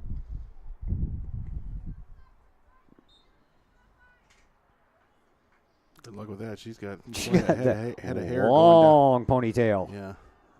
15 maybe? 15 maybe. Yeah, Lena Lockwood. She was in earlier. So another goal kick restart coming up here for Van Dyke.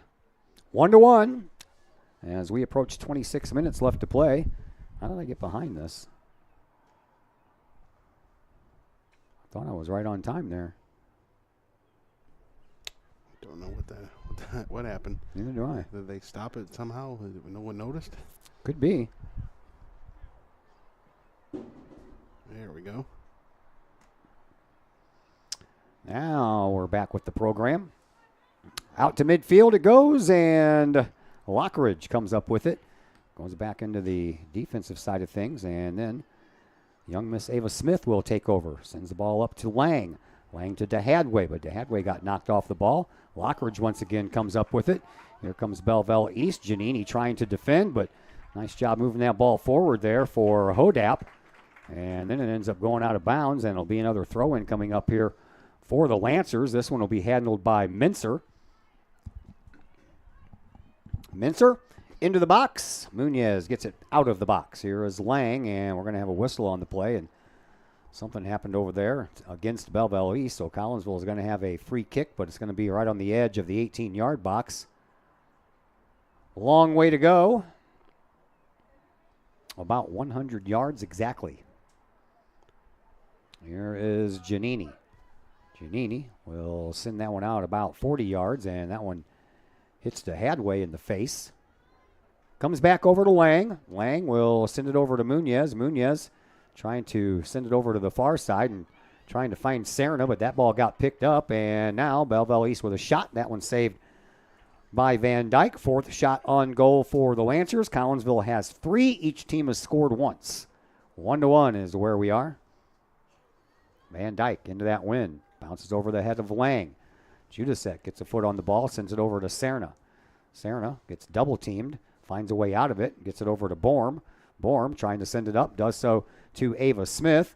And then a loose ball. Collinsville trying to track it down first, but the Lancers get there first and send it out of bounds. So Collinsville will have a throw in. More substitutions for the Kahawks. Yeah. Looks like Ava Smith is going to go off, as well as Morgan Lang. Carly Call checks back into the game, as does Ava DiGirolamo. Throw in. Comes up. Carly Call. And a little bit of a battle there. Finds the ball, but then it just kicks off of the top of her foot and goes out of bounds.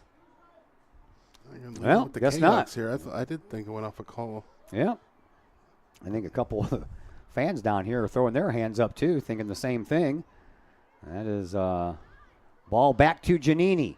Giannini turns around, sends it all the way over to the far sideline. Serna trying to chase it down before it goes out of bounds, but she is going to fail in that endeavor as it goes right into the Lancers bench. 23 minutes to go here in the second half, 1-1. Collinsville got the first half goal early. Lancers pick up the second goal about 9 minutes into the second half. Van Dyke sending us back to work. Sun is ducked down behind the trees. Looks like we got some hazy cloud cover moving in out west as well. And they have not turned on the lights here yet. Figure they probably need to do that soon. Don't those things have time to warm up? Yeah, it's like an older set of lights. Yeah. They may need a little bit of time. Van Dyke comes out. I think the newer ones come on pretty quickly. Yeah, they do. Van Dyke sends the ball back out toward midfield. Lancers send it right back down, and Giannini will tap it right back over to Van Dyke. Well, team's just not doing a whole lot out here, just moving the ball back and forth, and Kahok's just giving away a lot on defense there and not trying to push too much just yet. See how we go as we get a little later into this half. Lancers with the ball. Here is Lila Keck. Keck sends the ball up. Giannini rejects the next pass opportunity, and it's a loose ball back at midfield. Picked up over there by Everwright. Everwright sends it back over to Borm. Borm will find Ava DiGirolamo with it. And then the Lancers will take over. That is Gauk. That ball gets sent up to Munoz. Munoz takes a couple of whacks at it before it finally moves a few yards, but not as far as she would like, as Caitlin Lashley stepped in front of the ball. And then it ends up going into the vacated bleachers over on the far side. Well, there is one person sitting over there. And he comes out and he's like, man, you guys making me work. One young man's trying to climb the fence. Yeah, I to get saw the ball. that. Like, geez, just let him get it. I know. Okay. Before you end up hurting yourself. Comes in, and a dangerous opportunity here. Lancers put a shot on goal, and that one goes past this near side post and out of bounds. And that was a little bit of a dangerous opportunity there for the Lancers. Yeah, shot stayed wide. Sure did. That was returning Brunau. He's back in there. Is she their leading scorer? Osborne and Miller came in with 4 goals apiece, but Miller got the goal that tied it up, so she's now got 5. Brunau has 3 coming into this contest. Okay. Yeah. Collinsville and to Hadway, her second goal of the year. So now Carly Call, Morgan Lang, and Peyton DeHadway all have 2 goals. Free kick coming up here for Giannini, as we are at the halfway mark here of the second half. Giannini sends the ball into that wind. Knocked up into the air by the Lancers. Knocked back down and then sent back over into the Lancers' offensive side of the field, and Giannini will just tap it on back to Carly Call once again. Or excuse me, Carly Van Dyke. Kahok's just really struggling going into the wind. Yep. They have not gotten anything even to the upper 50 yards of this field. No. Is the light start to come on now?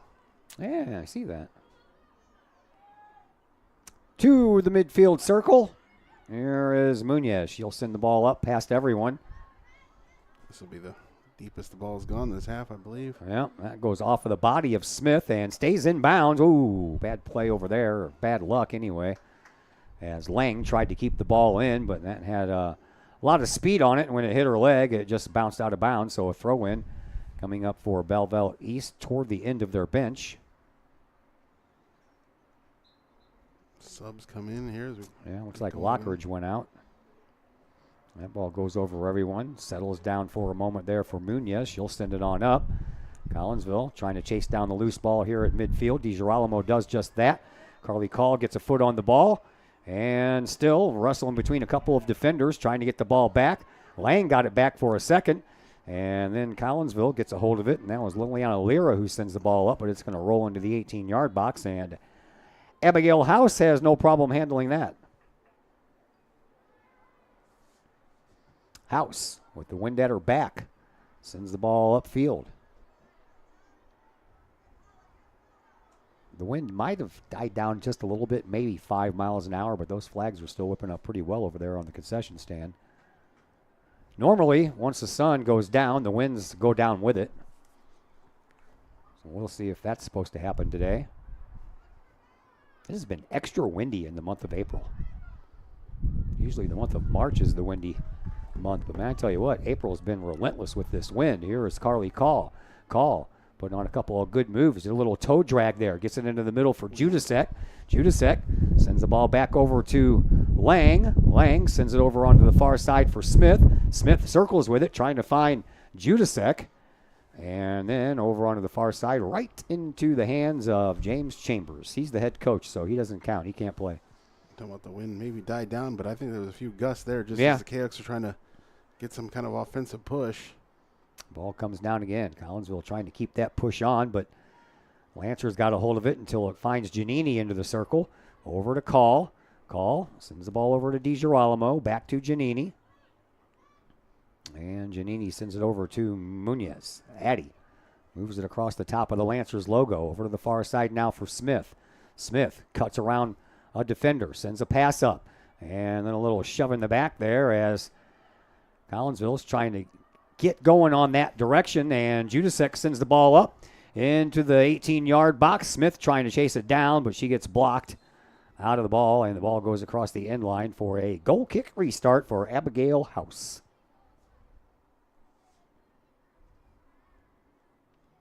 At least it's not cold northerly winds. Oh, yeah, I agree. I'll take a warm southerly breeze any day over a chilly northerly one, that's for sure. Collinsville gets the ball back, got some movement going forward, and trying to get around was Everett, but she couldn't. That ball ends up going off of one of the Lady Lancers, and it's going to belong to Collinsville on a throw-in. Could use some help on that left side, but yeah, still there's a Kahok throw-in here. Lyra will handle those responsibilities to Everett.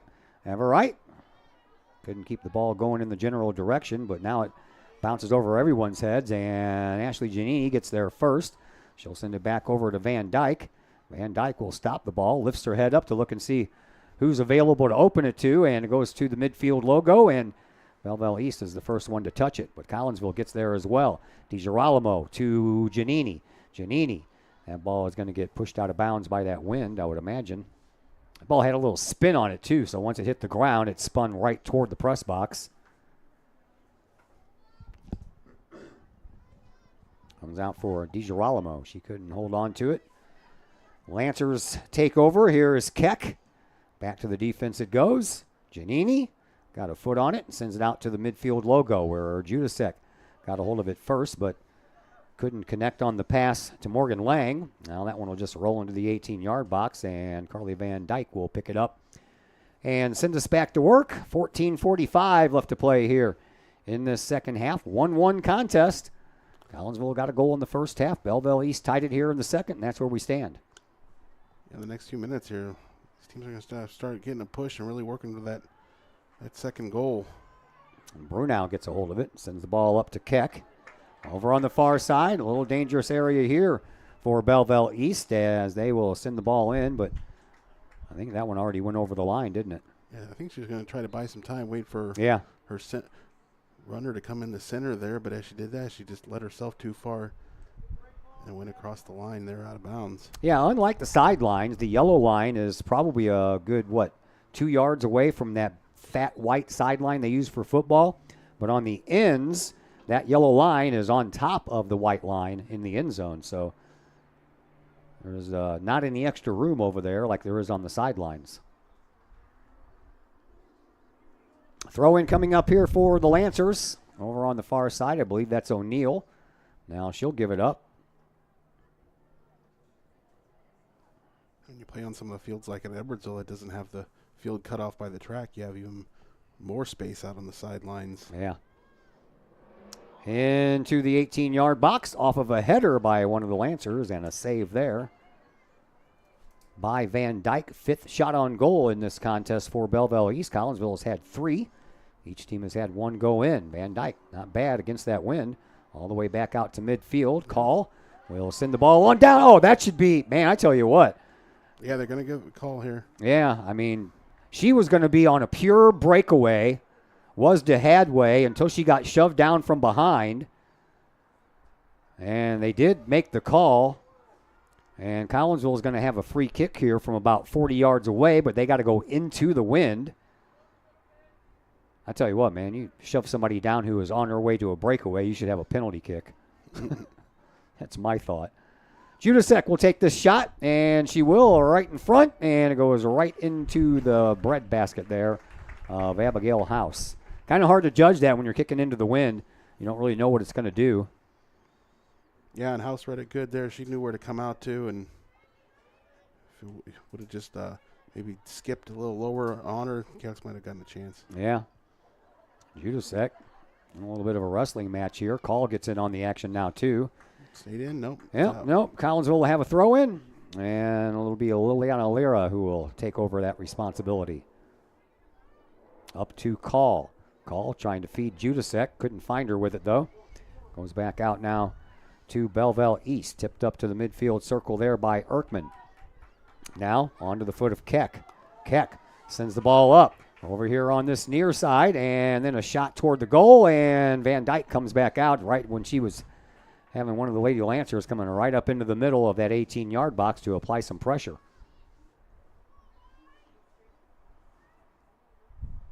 Ball will take a big bounce over on the far side. Collinsville tried to keep it in, but unable to do so was Serna. So it'll be a throw in there for Belleville East right in front of the Kahok bench. We had a tennis score come through. Boys tennis lost 5-4 to Marquette. Yeah, I probably got that text message.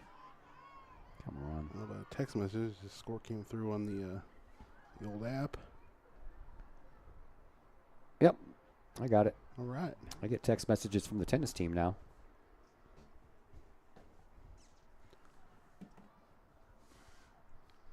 They have not done bad this year, the tennis team. Making improvements every day. I went to the volleyball game the other day. They were out there practicing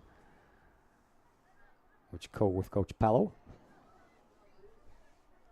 And a little over-the-head kick will take a nice, easy bounce to Van Dyke. I see them build that tennis back up, improving their numbers. They struggled with that for a couple of years there, but it's getting better. Yep. Van Dyke sends it out right to the edge of the circle. That's headed right back in. And an opportunity here for the Lancers. Giannini stopping that progress. Lira trying to as well. That one bounces off of both the crossbar for the football upright and the soccer goal. Smart idea there by Brunau. Just turn around and Yeah. fired in. Meanwhile, she had Lyra and Giannini in her face the whole time, too, so that was a pretty good individual effort there. The goalie wasn't quite set good enough, so if you can just fire that in there, something good might happen there. Comes out to the near side and out of bounds. Another throw-in coming up here for the Lancers. Ava Mincer will take this throw-in. And she'll get the ball back. Sends it up. Giannini uses that forehead to knock it down. Over to Carly Call. Call sends it out to midfield. And here is Judasek.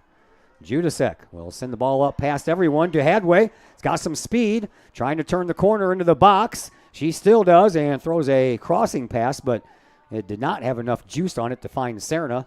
Instead, the Lancers will kick it out of bounds, and Collinsville will get a throw in here as we approach 9 minutes to go here in this second half.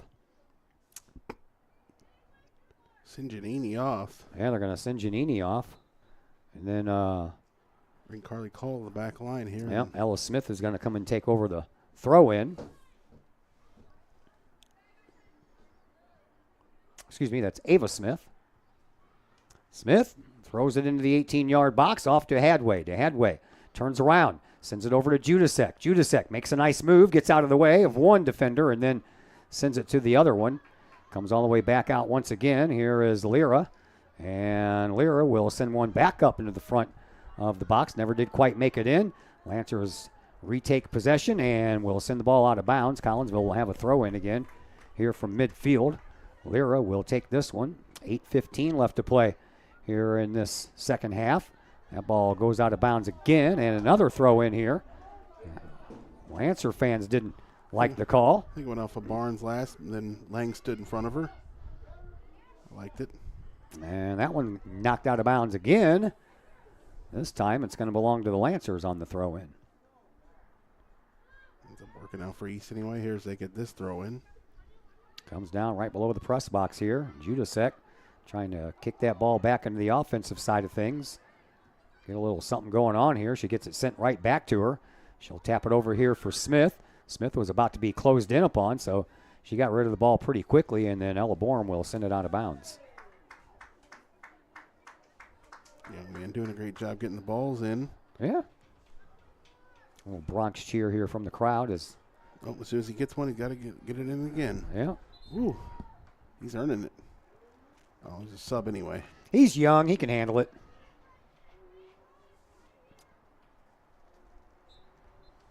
Throw in once again for Mincer.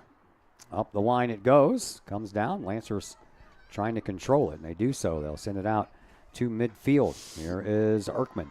Erkman had that ball popped up, and Collinsville steps in front of it.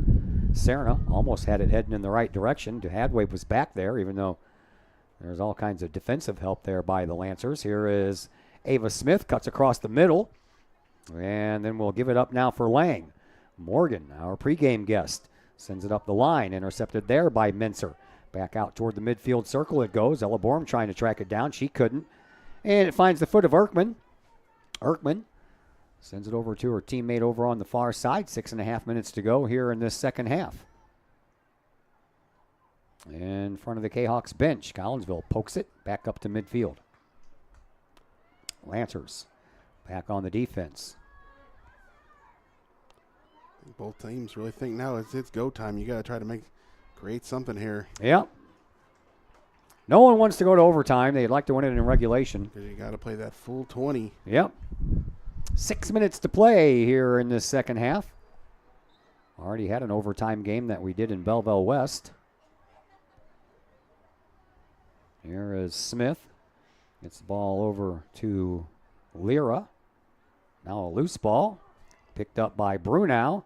Brunau got taken off the ball, and Call got there in time to send the ball back up in the Kahawks direction. Smith ricocheted off of one of the midfielders, right back to her. Ava right through the legs of one of the defenders. Comes out to Hadway, couldn't get there in time. And then we have a whistle on the play, and we're going to have a free kick for Collinsville from just about midfield. It's going to be one of the best opportunities Harris will get here in these last 5 minutes. A little bit closer, and I'd feel a little bit better about it, especially going into that wind. To try to create here. There is Judasek. Sends the ball up off of the foot of Lang into the 18-yard box, but East is there to intercept, and then that one gets kicked out of bounds. Kicked out of bounds by Sinchin, and right between the legs of Smith. Throw in coming up here from Lyra, but she throws it right to one of the Lancer players, and that ball is going to go out of bounds. And another throw in coming up here for Liliana Lyra. Gets it into Ava Smith, but Smith couldn't hold it. Comes down. Lancers will have a throw in, but we have another substitution for Belleville East. Out goes Sydney Barnes.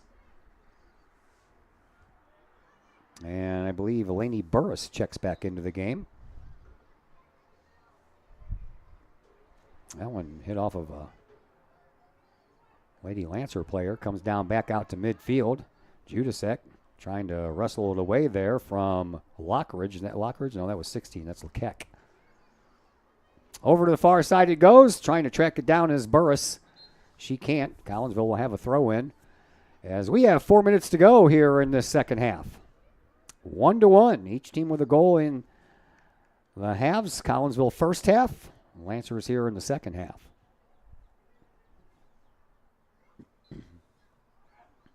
Throw in. Comes up the far sideline. Giannini back into the game. I kind of figured she would go get a breather for a minute and then come back in. I think they wanted to get her to get one last little breather, and Lancer player gets wiped out here, and they're going to stop play and give her a card. Yep. Janine will check on her.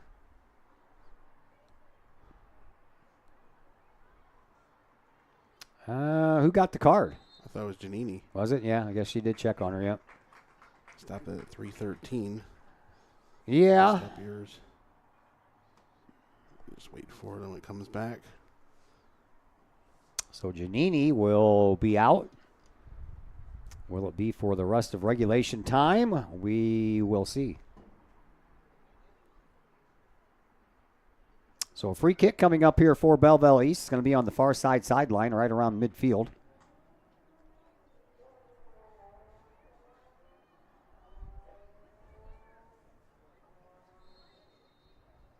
And here it comes with the wind. Stays low, though, and sent out by Collinsville. Popped up into the air. And the Kahawks come away with it. They'll send it up right across the top of that logo. Over to the far side. Lancers get a hold of it.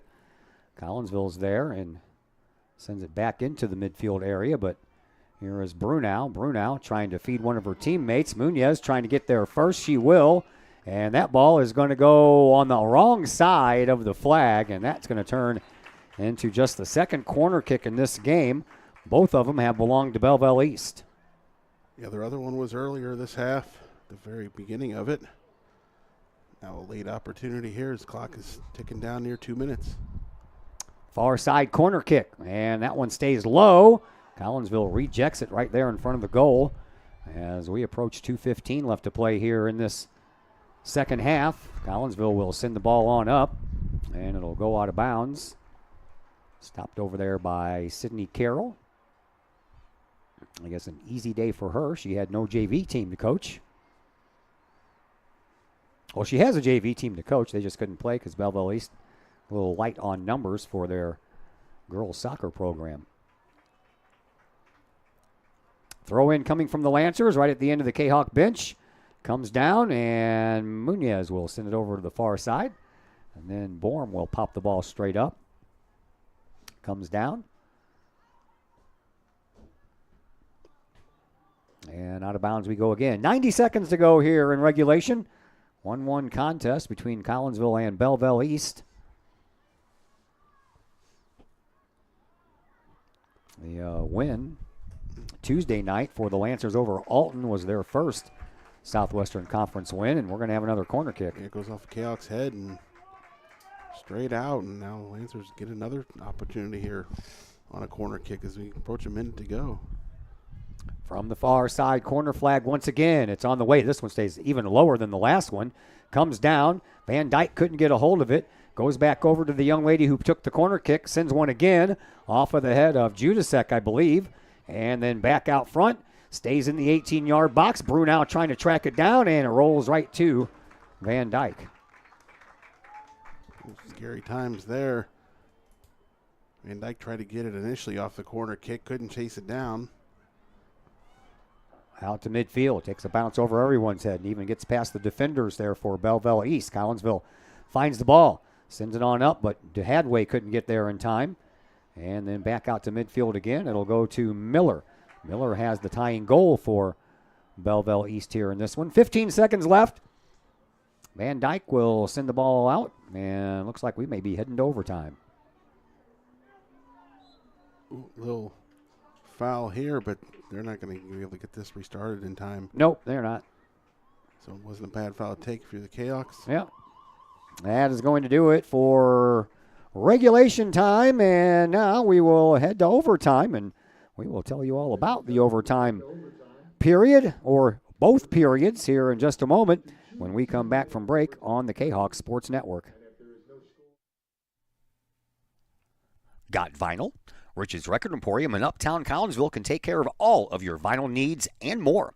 You can peruse through thousands of records, from country to hard-to-find jazz, and classic rock is always in stock at Rich's Record Emporium. Used vinyl, new vinyl, and hard-to-find vinyl. Don't forget to check out the audio room at Rich's, where you can check out the latest in audio gear, from new top-of-the-line speakers to turntables and receivers, plus all of the accessories. Rich's has t-shirts, record cleaners, turntable needles, wall art, and so much more. If you can't find what you're looking for at Rich's, they will do their best to find it for you. Don't forget to mention seeing this ad on the Kahok Sports Network for a 10% discount at checkout. Rich's Record Emporium, 131 West Main Street in Collinsville, or call 618-795-1333 or online at richesrecordemporium.com. Looking for a new place to catch the game with cold drinks and great food? Look no further than 1101 Bar and Grill in Caseyville. 1101 Bar and Grill features pizza, burgers, wraps, and salads, plus 7 large screen TVs to catch the latest Kahawk games and all the pro sports across the spectrum, plus all the college football and basketball you can handle. 1101 Bar and Grill in Caseyville, 1101 Caseyville Road, right across the street from Kahawk Stadium. Call 1101 Bar and Grill for carryout orders at 618-223-1332. Got questions about Medicare? If you're approaching the age of 65, the answer to that question is a resounding yes. Bill Holton is a former Collinsville Raider and Kahawk football player and is now an independent broker with Senior Health Plans, and he can answer all of those tough questions when it comes to Medicare. Which plan, which part, what's covered, and what's not. If you're approaching the age of Medicare and need those questions answered, let Bill Holton get you those answers. Bill Holton with Senior Health Plans. Call him today at 618-978-2306 or email Bill Holton at william.holton@yahoo.com. Celebrate the life of your loved one should be as special as the person they represent. That's why you will always find the staff at Her Funeral Home in Collinsville ready to go the extra mile to meet the needs of you and your family during those times. For over 100 years, Her Funeral Home has been there for Collinsville and the surrounding communities. Of the many arrangements made after losing a loved one, the first is the selection of a funeral home. The staff at Her Funeral Home in Collinsville can help with that planning. Call Her Funeral Home in Collinsville at 618-344-0187. Her Funeral Home, serving Collinsville families for over 100 years. 618-344-0187. All Pro Tees in Caseyville is your place for custom apparel and has been for over 20 years now. Why? All Pro Tees can handle any size project, big or small, and they specialize in large group orders. At All Pro Tees, quality is number one on their list of priorities, as is evident by their excellent service staff. Did we mention All Pro Tees has over 20 years of experience? They can even help with fundraisers and event merchandising for your group. And of course, All Pro Tees is your destination for everything Collinsville Kahawks. So for all of your apparel needs, for civic groups, sports teams, business outings, or even a family reunion, your apparel needs stop at All Pro Tees. All Pro Tees in Caseyville at 2240 South Morrison Avenue. Online at allprotees.com. Right across the street from Kahawk Stadium. All Pro Tees, 618-344-2200. Collinsville Barbecue Supply, home of Code 3 Spices, is first responder owned by proud Kahawk alums. Located at 1966 Vandalia, Collinsville Barbecue Supply is your one-of-a-kind barbecue headquarters that focuses on everything barbecue and cooking, providing the best American-made barbecue grills, in-person class instruction, smokers, rubs, sauces, accessories, and cooking expertise from professional barbecue experts, including an in-house chef and pitmaster. Code 3 Spices provides award-winning sauces and rubs that supports our nation's first responder and military organizations that focus on the fallen, suicide prevention, and PTSD awareness. Stop on by, see the guys at Collinsville Barbecue Supply for all of your cooking and grilling needs. Collinsville Barbecue Supply, home of the 4-time world champion Patriot Sauce. Learn more about their products and mission in giving back to those who serve at collinsvillebarbecue.com or call 618-855-8855. We love to have you come work for the City of Collinsville. We have many positions available, from seasonal jobs to full-time opportunities in many of our departments. From police and fire to Gateway Center, Parks and Recreation, and City Hall. Our employees enjoy great benefits like comprehensive medical plans, paid time off, tuition reimbursement, and more. Visit the city's website, collinsvilleil.org, to apply and learn more about working for the City of Collinsville. Once again, we welcome you back here to Belleville East, getting ready to start overtime. 2 10-minute overtime periods. Does not matter if anyone scores in the first one. All only thing that matters is the final score, and if we can't get any goals scored here in the next 2 overtime periods, then we will go to penalty kicks. Here comes Belleville East as we are underway. Here is Brunau, and Brunau right into the middle, cuts around a couple of defenders. Collinsville gets there next, though, and pops the ball up right outside of the 18-yard box. Collinsville will have the wind at their backs here in this first overtime period. But right now, Belleville East has control of the ball on the offensive side of things. Comes all the way out for Erkman. Erkman sends the ball up, and then it finds the foot of Gauk. And then O'Neill tries to send it up toward the goal, but Giannini got into her way, bounces off of Ashley and goes out of bounds. And Kendall O'Neill will have a throw in. She does so. Gets past a couple of people, finds Brunau, and then Munoz gets into the way. Carly Call will send the ball up, but we have an injury. Judasak is down, and she grabbed her face, head, and immediately cart comes out immediately. Golf cart comes out. Ryland looks like she's okay. Does get to her feet on her own. Yeah. I think the AT was just desperate for something to do. A little overkill bringing the cart out here. It's a lot faster than running. Yeah, I think Ryland's explaining to her what's going on. I think she got hit in the head somehow or another. Coach Munoz comes out to make sure that her sophomore player is okay.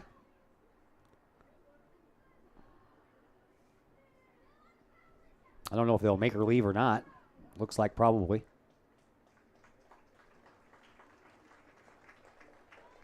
Supposedly, since the AT came out there, she might have had to. Yeah, I think so.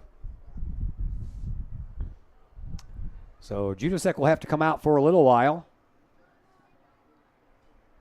And she took a shot to the head. They're probably going to need to further check her. Yeah. That's protocol these days. Ava DiGirolamo will come in and take the place of Ryland Judasek. Collinsville gets to go back to action here. And here is Munoz sending the ball up. I got to start my clock again. That ball will get past a couple of defenders. Collinsville trying to fight and get wrestled to the ground as she was dribbling the ball up was to Hadway. That's going to be whistled for a foul, and Collinsville will have a free kick with the wind at their back from about 35 yards away. Prime opportunity here for Collinsville and Ashley Giannini. They did everything they could to just wipe out New Hadway there. Yeah. Not going to give Cowks any opportunity to get up the field. They'll take this free kick centered, but from over 30 yards out.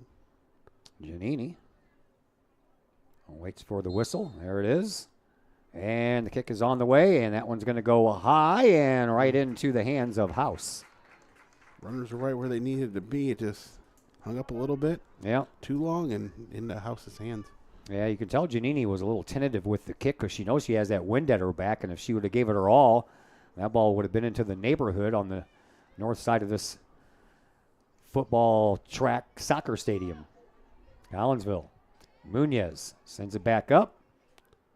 The defense is back, kicks it away before Collinsville can get in to do any further damage. DiGirolamo tips the ball up, but that is intercepted by Erkman. And back over to the last line of defense there for Belleville East, and they'll send it back up to midfield. Here is Carly Call. Call sends it up. DiGirolamo trying to keep it down that way, and now a little bit of a jockeying for position there as DeHadway's already back. Well, DeHadway's out there. She got there first and then gets a little shove from behind.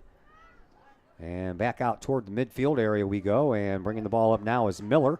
Miller has the goal for Belleville East. DeHadway has the goal for Collinsville. Here is Brunau, who's always dangerous. She'll send it up. And the outside portion of the 18-yard box, trying to keep it from going across the end line. It does, and now we're going to have another corner kick coming up here for Belleville East. This is going to be their fourth corner kick. Collinsville has yet to have a corner kick in this game. First time we've had a corner kick down at this goal, though. So this one is going to have the wind pushing the ball away from the goal. And the corner kick is on the way, right toward the middle. Comes back out to the far sideline. The young lady who took the corner kick tracks it down first. As Belleville East, once again, trying to push their way closer into that offensive zone. And there's a shot into the 18-yard box, but that hits Brunau right in the ankle and goes the wrong direction. And then off of one of the players in the box, comes back out. Belleville East has got a couple of lucky bounces there. And they come up with the ball and send it over to the far sideline, trying to turn the corner over there and send it into the box. No luck. That ball goes across the end line, and it's going to turn into a goal kick restart here for Van Dyke. 4 minutes gone here in this first overtime period of 2, and we still are locked in a 1-1 tie. Could have been dangerous there if it would have hit Brunau lower on the feet there instead of high on the ankle. She just didn't see it. No. That ball bounces all the way back out to midfield. Collinsville gets the Kahok bounce. Here is DeHadway. DeHadway will have that ball go right into her bench, and Belleville East will have a throw in from there.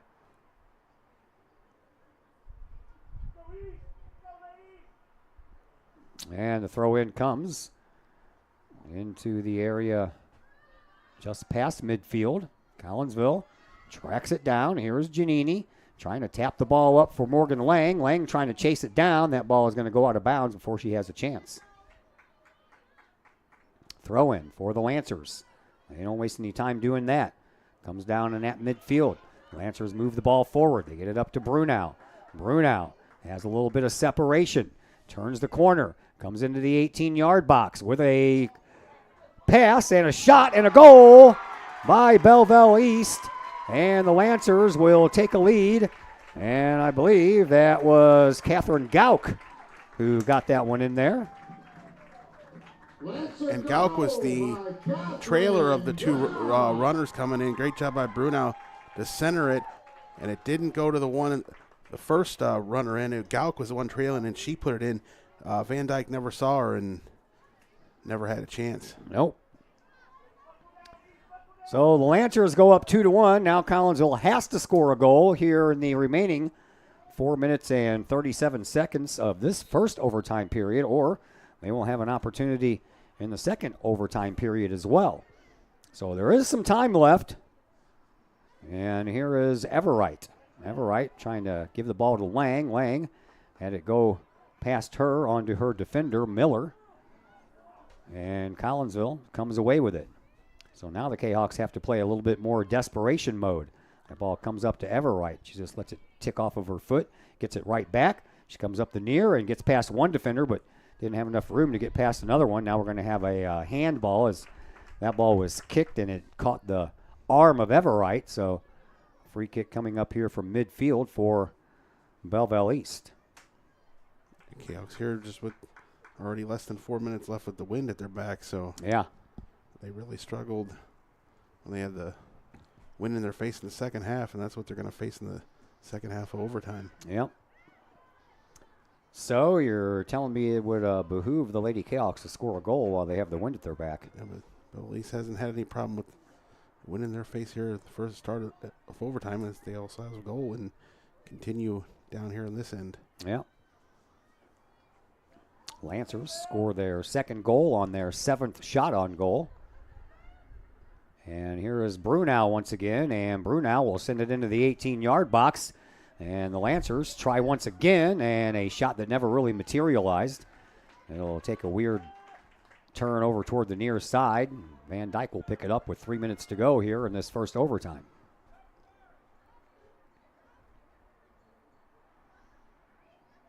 Van Dyke with the wind at her back will send it past midfield. It goes over the head of Giannini. She kind of misjudged that a little. Here is Everwright on the near sideline. That gets pushed out of bounds. Collinsville will have the throw in, and it'll be handled by Ella Smith. Smith throws the ball in. That's off of O'Neill, and it comes right down to her teammate Miller. Carly Call making sure she doesn't have anybody on her left, on her right, and just let that ball roll to Van Dyke.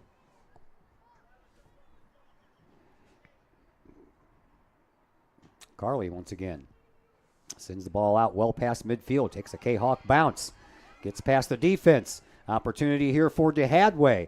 DeHadway trying to settle the ball down, can't do it, and that ball ended up going over the end line. Put there by DeHadway. I thought she banked that one off with a player down there for East, to tell you the truth. I thought initially there, but it must have kind of carried him back to her. Did have a little bit of spin on it. And Abigail House will give up this goal kick restart here to one of her teammates.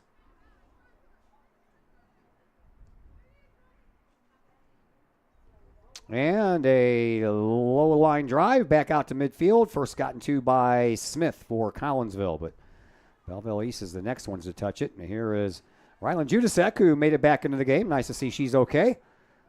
And back over to Munoz. 1 minute and 20 seconds left to go here in this first overtime. Collinsville with the ball, looking to make a little move here into the 18-yard box over on the far side. That's just tapped toward House, and she has no problem picking that one up.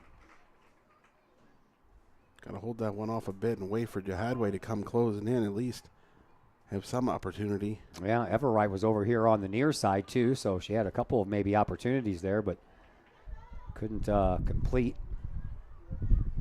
As the Lancers get the ball back and out to midfield it goes. Under a minute to go here in overtime number 1. Munoz sends the ball up, trying to spring Everwright, but that ball never made it to her. And now over on the sideline, unable to keep it in, was O'Neill. So Smith with a throw in. She doesn't waste any time taking care of that. Here is Giannini. She gets tangled up. Whistle on the play. So Collinsville is going to have a free kick again from about 35 yards out. Judasek's going to take this one. Judasek punches it into the 18-yard box, and it comes out after initially House got a hand on it, but she couldn't hold on to it. It comes down, and then it goes out of bounds, and it'll be a throw-in coming up here for the Lancers, but they're not going to have enough time to do anything with it. As the final seconds will tick away here in this first half, we will go to overtime period number 2, and we're back to tell you all about that after we return from a commercial break here on the Kahok Sports Network. Looking for something to get your high school student involved in? Maybe joining the Collinsville Kahok Trap Team is that something. Created in 2017, the Collinsville Kahok Trap Team has joined a long line of area schools in one of the fastest growing and safest sports in the country. Trap shooting is a fun, team-oriented outdoor sport that offers friendship, competition, and teamwork, all in a safe and fun environment that encourages students to be part of a team in which they will learn valuable skills and are encouraged to engage in community involvement through volunteering and mentoring. If Collinsville Trap sounds like something your student would be interested in, call Collinsville Trap at 618-795-9893 or visit Collinsville Kahok Trap on Facebook. Projects in and around your home can be daunting and overwhelming. Take the stress out of those projects and let AW Indoor and Outdoor Solutions do all the heavy lifting. Former Kahok Adam Welly can help knock those projects off your list. From framing drywall, painting, and stair work inside to deck work, hardscapes, and concrete and retaining wall construction outside your home, including power washing and brush removal. Whatever the task, AW Indoor and Outdoor Solutions can help. Call Adam Welly for a free estimate at AW Indoor and Outdoor Solutions, 314-252-8010. That's 314-252-8010. Financial investments are very important, but so are the investments of time, patience, and encouragement our young athletes receive from their coaches, teachers, and mentors. Jason Regg, your Benjamin F. Edwards financial advisor, understands this. That's why Jason Regg is a proud supporter of your Collinsville Kahawks and the Kahawk Sports Network, as well as the Kahawk Educator of the Month Award. For all of your investment needs, see financial advisor and investment vice president Jason Regg at the Benjamin F. Edwards office in Collinsville, located at 1008 Vandalia Street, or call Jason Regg at 618-223-5215 or visit benjaminfedwards.com. Benjamin F. Edwards, member SIPC.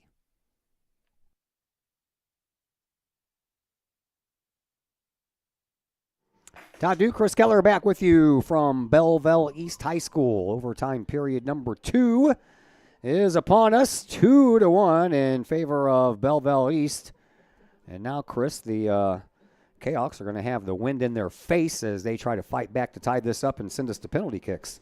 Only the very early goal, 4 minutes in. They struggled in the second half with the wind in their face. Maybe it's died down a little bit. And Belleville East got their goal with the wind in their face, so some Kahawks are going to have to find some kind of magic here to get a tying goal, if not 2, and get this win. Yep. And that work begins right now. Lancers get a hold of the ball first. Collinsville then sends it back up toward midfield. And the Lancers move the ball up over on the far sideline, and then the ball goes over the line. And it'll be a throw-in coming up here for Collinsville. Smith will take care of that over on the far side. And gets it to one of her teammates. Can't really tell who it is right now. Comes back over to Lang. Lang back over to Smith. Smith sends the ball into the wind. Belleville East gets there first, and here is Lang. But Lang couldn't settle the ball down enough to get a pass off to a teammate, so the Lancers take back over again. Smith steps up into the play, lodges the ball loose. Out into the middle it goes to Judasek. Judasek will send the ball over to Lyra. Back over to Ryland. And Collinsville's Addie Munoz will punch the ball into that wind. And then off of Cerna and back out into the midfield logo area. Belleville East will send it back to the defense, and the defense sends it up into the offensive side of things. You can tell that wind hasn't died down much, has it? It's gusting right now. Yeah. I thought just before play it had died down a little bit. Yeah. Here is Van Dyke. She'll roll just to the outside edge of that 18-yard box and pick that ball up before it has a chance to cross that yellow line. And Van Dyke into the wind will send us back to work. That's not a bad kick into the wind. Takes a nice Kahawk bounce right across the midfield stripe, but Belleville East got there first, and then bodies tumble over, and now we're going to have a free kick from midfield here for Belleville East.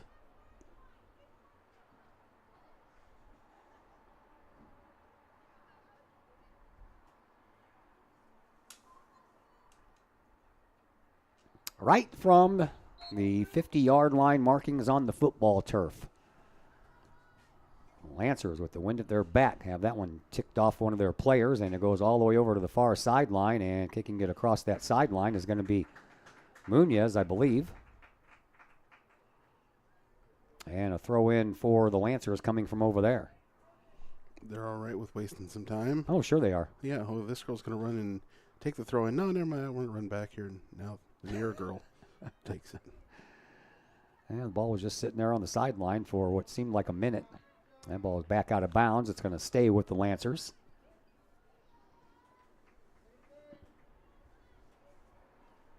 Part of the game. Just when you're up like this, you got a chance to at least waste some time. Yep.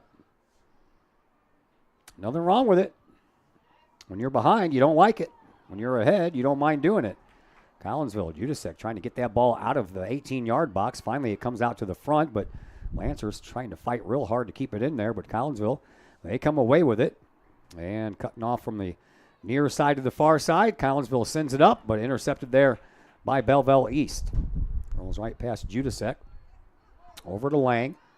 Lang cuts it from the middle over to the far and sends it up that far sideline. Belleville East will take over right in front of their bench. And then at midfield, it finds Judasek again. Ryland into the circle. Sends it over here for for Lira. Back up to Cerna. Cerna moving the ball forward. Outruns one of the defenders. Has a bunch of them back waiting for her, though. Gets the ball right back on a nice feed and then tries to plant one into the box. Ricochets off a couple of players. Collinsville, they still have control of the ball, and they'll send it back to the midfield area and see if they can start all over again. Back over to this side. Here is Cerna. Cerna sends it up into the front of the box. I'm telling you what, man, that was a nice little move there, and Collinsville got a shot on goal by Giannini as that ball went right past DeHadaway. If DeHadaway would have been breaking toward the goal instead of away, she might have had an opportunity from point-blank range. Could have almost been like a Belleville East scoring opportunity if DeHadaway could have gotten House's attention a little more with Giannini coming in from behind. She could have gotten to the ball and buried it in with House distracted there. Yeah. That sounds like a plan, man. Did you draw that one up yourself? Well, just seeing it work a little earlier. There's Belleville East with an opportunity as they get past Carly Call over here on the near side. Call closes down the angle, though, and then Munoz runs right into the ball carrier, and down she goes. And the ball over here on this near sideline, it'll end up going out of bounds. Collinsville will have a throw-in as Belleville East wants to bring in 3 fresh players. Collinsville will bring in 1.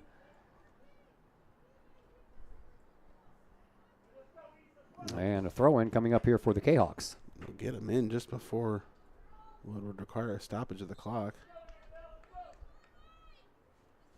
Comes up the sideline. Carly Call tips it right back. And out to midfield it goes.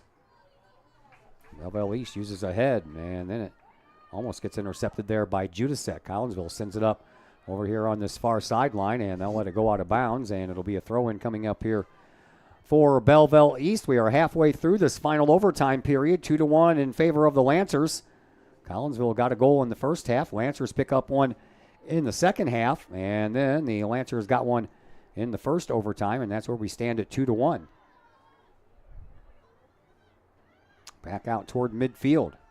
Judasek couldn't get there in time to keep the ball going in the right direction. Belleville East, they'll take over and send it over here to this near sideline, and that one's going to roll out of bounds, and it's going to belong to the Lancers on another throw-in. And taking this one is going to be Catherine Gauk. Gauk has the potential game winner right now. She got that one in overtime. And time is running low here for Collinsville to come back. Into Borm. Back over to Call. Call sends it up for Judasek. Judasek gets a little pressure from behind, and then the Lancers take over. Collinsville got there first and tried to keep the ball going in the right direction, but the Lancers get the last laugh and will come back up, try a little bit more offense. Here is Keck. That ball close to the sideline once again, and once again it comes back to Gauk. Sent up into the box, and that one's going to roll leisurely like to Van Dyke. Van Dyke has to send us back to work against the wind. You can just see the wind just knock that ball right down. Collinsville gets a hold of it, sends it up, but that's rejected by the last defender over there for the Lancers, and then that one gets popped out of bounds. It's going to belong to Belleville East on the throw-in, and they'll do so right at the end of their bench as we are just under 3 minutes to go here in this second overtime period. Collinsville sends it up, but no one there wearing the purple and the white, so that one gets sent back over, and it's going to go across the end line, and it's going to be a goal kick restart coming up here for Van Dyke.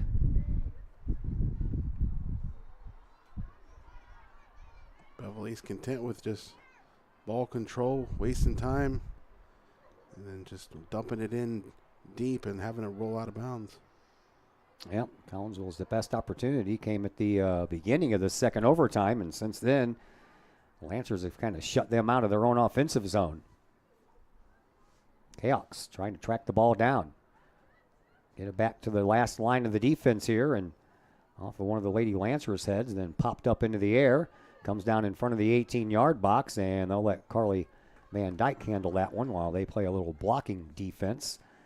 Under 2 minutes to go here in overtime period number 2.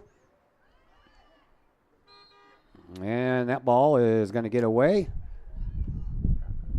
And Collinsville's going to have a free kick. So the Cahoks has set this up. From midfield, though, into that wind, here is Ashley Giannini with 90 seconds left to play here in overtime number 2. And Giannini will send a pretty good shot down into that wind. Comes down. Collinsville takes over. Opportunity. Shot and a save by House. Ball fell to Judasak. Got it right to Jihadway, who had a one-on-one shot, and House stayed tall and defended that one real well. She had the right angle. Collinsville with another opportunity as they work to bring the ball up. Here is Serna. Serna had that one knocked away from her. We're under a minute to go. That ball gets away, and Carly Call couldn't control it. Here comes Brunau. Brunau from the outside edge of the 18-yard box will send one past that far side post. And Collinsville will have another goal kick restart, but we're running out of time here. 40 seconds left to play here in this second overtime period. Carly Van Dyke sends the ball out. Off of Borm. Lancers are there to settle it down. And they'll send it right back in front. Van Dyke trying to wait that one out, but the young lady for Belleville East caught up with the ball first. And she'll just mess around with it over in the corner, trying to waste some more time. And into the corner flag area. That ball is going to go out of bounds. It's going to belong to the Lancers, and we are down to 5 seconds. And by the time they try to throw this in, it'll be too late, and the time will run out.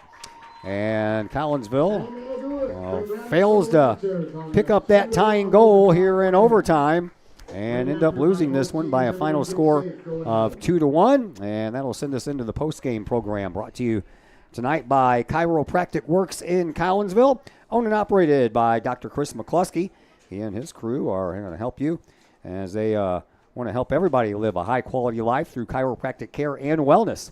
You can visit Dr. McCluskey at Chiropractic Works in Collinsville, 410 Regency Center, just off of the Beltline Road in Collinsville. Give them a call at 618-343-3602 or online at chiropracticworkscollinsville.com. Post-game show comes your way next on the Kahok Sports Network. I'd like to introduce you to some incredible new technology we have available here at Chiropractic Works.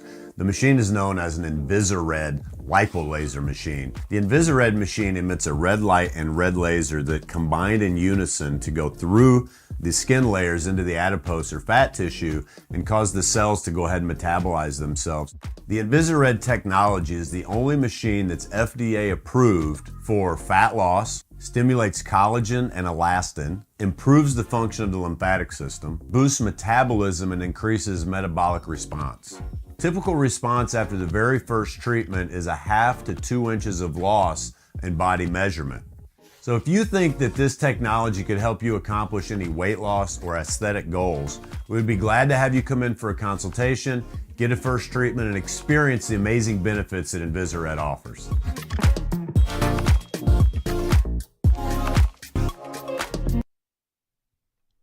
Caseyville VFW Post 1117 Auxiliary supports the VFW with post projects and fundraiser events. The Caseyville VFW Auxiliary also provides donations and sponsorship for Veterans in Need, Jefferson Barracks in St. Louis, the Caseyville Food Pantry, outreach programs, summer lunches for students in the Collinsville Unit 10 School District, and now the Kahok Sports Network. Plus, sponsoring CHS programs like band, theater, and sports. If you would like to provide support or join the Caseyville VFW Auxiliary, contact the Caseyville VFW Post 1117 at 618-344-9878. Is it finally time to start doing what you've been talking about doing for years? Start making those plans right now and let Northwestern Mutual help you plan your future. Former Kahok Joe Philpott can help you get started with that plan today. Joe Philpott, a financial advisor with Northwestern Mutual, can help build a plan specifically for you with a wide range of financial options and the flexibility to change that plan as your priorities change. To get started on your future, give Joel Philpott a call today at Northwestern Mutual's Fairview Heights office at 618-606-2022. Spend your life living with Northwestern Mutual. Call Joel Philpott today, 618-606-2022. Want to catch some of the best live music in Collinsville from a band of all Collinsville area residents? Look no further than Sonically Pleasing. Sonically Pleasing with former Kahok Logan Carlisle, his dad Tim, along with Caleb Tanzius, play some of the best rock and roll hits from the 70s, 80s, 90s, and beyond.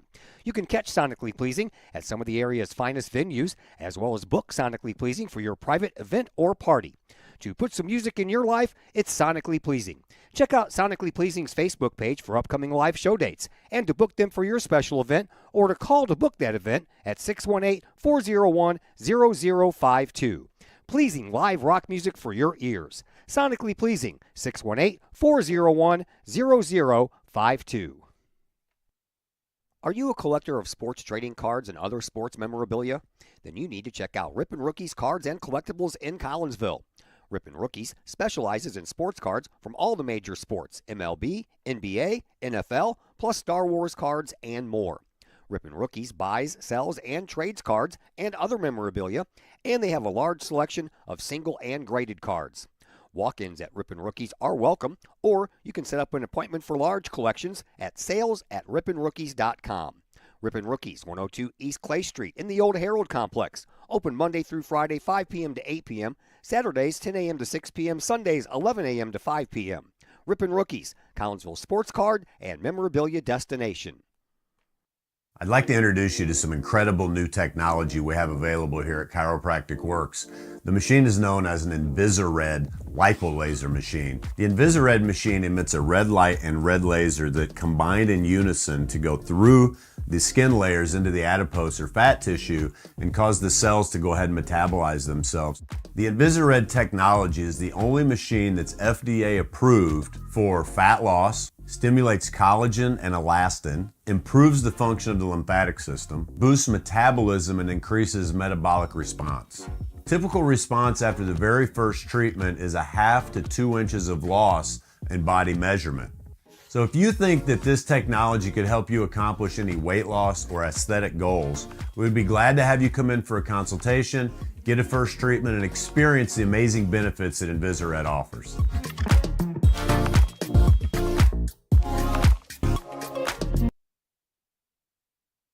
And we welcome you back into the Chiropractic Works post-game show here on the Kahok Sports Network. Lady Kahawks dropped this one today. Southwestern Conference match here at Belleville East, 2-1 in overtime. And joining us now is assistant head coach Sydney Carroll. A little bit of a easier day for you. You had no JV game to coach, so this is true. A little different for you. It is very different. The unfortunate part, for my girls, is this is not the first game we've had canceled because we just numbers. Girls soccer right now is just low on numbers. Like, you've got Edwardsville, Fallon, and Triad who can all have a freshman team, and then you've got us who are struggling with numbers, East who's struggling with numbers, West who's struggling with numbers. So it's just Alton who's struggling with numbers. So it's just kind of an all-around thing right now. Just JV teams are hard to come by right now. So. Yeah. All right, let's talk about the game. The 2-1 loss. It got off to a nice start when Peyton DeHadway scored 4 minutes into the game. So we're thinking, the last time these two teams met at Collinsville, it was a late goal that gave you guys a 1-0 win. So you're thinking, okay, early goal, let's pour it on. Yeah. Well, we told the girls before the game the importance of this game. The seedings meeting is coming up soon, and us and East will be battling for just about the same position. We're looking at scores and stuff, and told them the importance of the game. And so they did what we asked. They got off to a hot start and scored. The East goalkeeper, Beth, was a kid that I have trained, and so I got to talk to her after the game. I'm like, hey, it's mistakes. It happens. It's okay. But I was also like, thanks for making a mistake because we scored. But yeah, no, they got off to a good start, and so it stinks that this is the way that game ended. So yeah, and then they took her out right after that goal. Yeah. I think she's very much a kid who gets into her head when she makes mistakes, and so I think for her benefit, they were just kind of trying to get her. They felt more comfortable with their older seniority goalkeeper. Yeah, so. She is a freshman, so absolutely getting in your head is kind of the idea behind being a freshman. 100%. Yeah. All right, so the second half, Miller scored the goal to tie it up 1-1, and then a little bit after that, it seems like both teams scored with the wind going with them, and it was harder for everybody to score with the wind in their face. Yep, that's usually the case. You always want to take advantage when you have the wind. The way the wind was in warm-ups was nothing like it was during the game. It kind of died down a little bit, still affecting the game, but not nearly as much as it was during warm-ups. So. Yeah. Rylan Judasek, I don't know what happened. Did you take a ball to the face? I don't know if she took a ball to a face. head to head or something, but she went down. She was fine. Like, she came over. She's like, no, I'm fine. She's like, it just hurt really bad. So we're happy to see her back on her feet because got a couple injuries that we're just not overly happy with. So it stinks. The injury bug is kind of catching us a little bit right now. And Catherine Gauk scores the game winner, 4:39 into overtime period number 1. And at that point, still plenty of time. You had, the rest of overtime period number 1 and overtime period number 2. But I tell you what, Belleville East, they clamped down on the defense after that. Yeah, we told the girls, they came over at the halftime of overtime down 2-1, and we're like, I told them, I was like, do you realize what your faces look like right now? You look like you've lost the game. There's still 10 minutes left for you to go out and win this game. It's a winnable game. Like, yes, you're down 1. Go score. Maybe we get to PKs. Maybe you score another one. Now we win. But you have to go and fight. And I said East wanted it more than us in a lot of spaces in the game. And they capitalized on opportunities when we didn't. So that's kind of the story of the game. What's up with these road games at Belleville? They go into overtime all the time. Yeah. Listen, as a Belleville alumni, it just must be me. I just want to spend more time in Belleville, I guess. So. Well, speaking of Belleville, you got them at your place on Tuesday, Belleville West. Yes, sir. They got you guys in overtime at their place earlier in the season, so time for a little payback. 100%. I always love getting to play West. I said there's 3 games out of the year that I get so excited for, and West is always one of them because Mathenia was my high school coach. Brad Dietrich, who's one of the assistants, was one of my high school coaches, so it's always fun to go back and play against them. It's weird to do it in purple sometimes still, but it is one of my favorite things. And that's a game I definitely think is winnable for us, especially we've been playing well. We just have to play well for the entirety of the game and not just spurts here and there. But like I said, it's good to have Ashley Giannini back.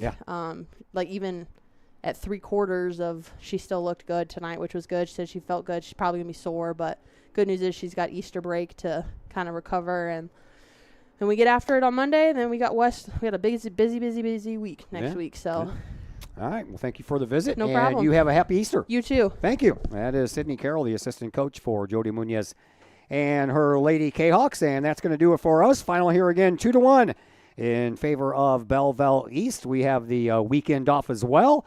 And we have a softball game scheduled for you on Monday against Redbud. We'll have to pay attention to the weather to see what's going to happen there. But we also do have that soccer game we just told you about against Belleville West at home on Tuesday. So if we can't do the softball game on Monday, we'll do the soccer game for you on Tuesday. Big thank you to Morgan Lang, who joined us in the pregame interview. Another big thank you to Chris Kettler joining us on the camera and on the other microphone. And again, a big thank you to Sydney Carroll joining us on the post-game interview. My name is Todd Duke.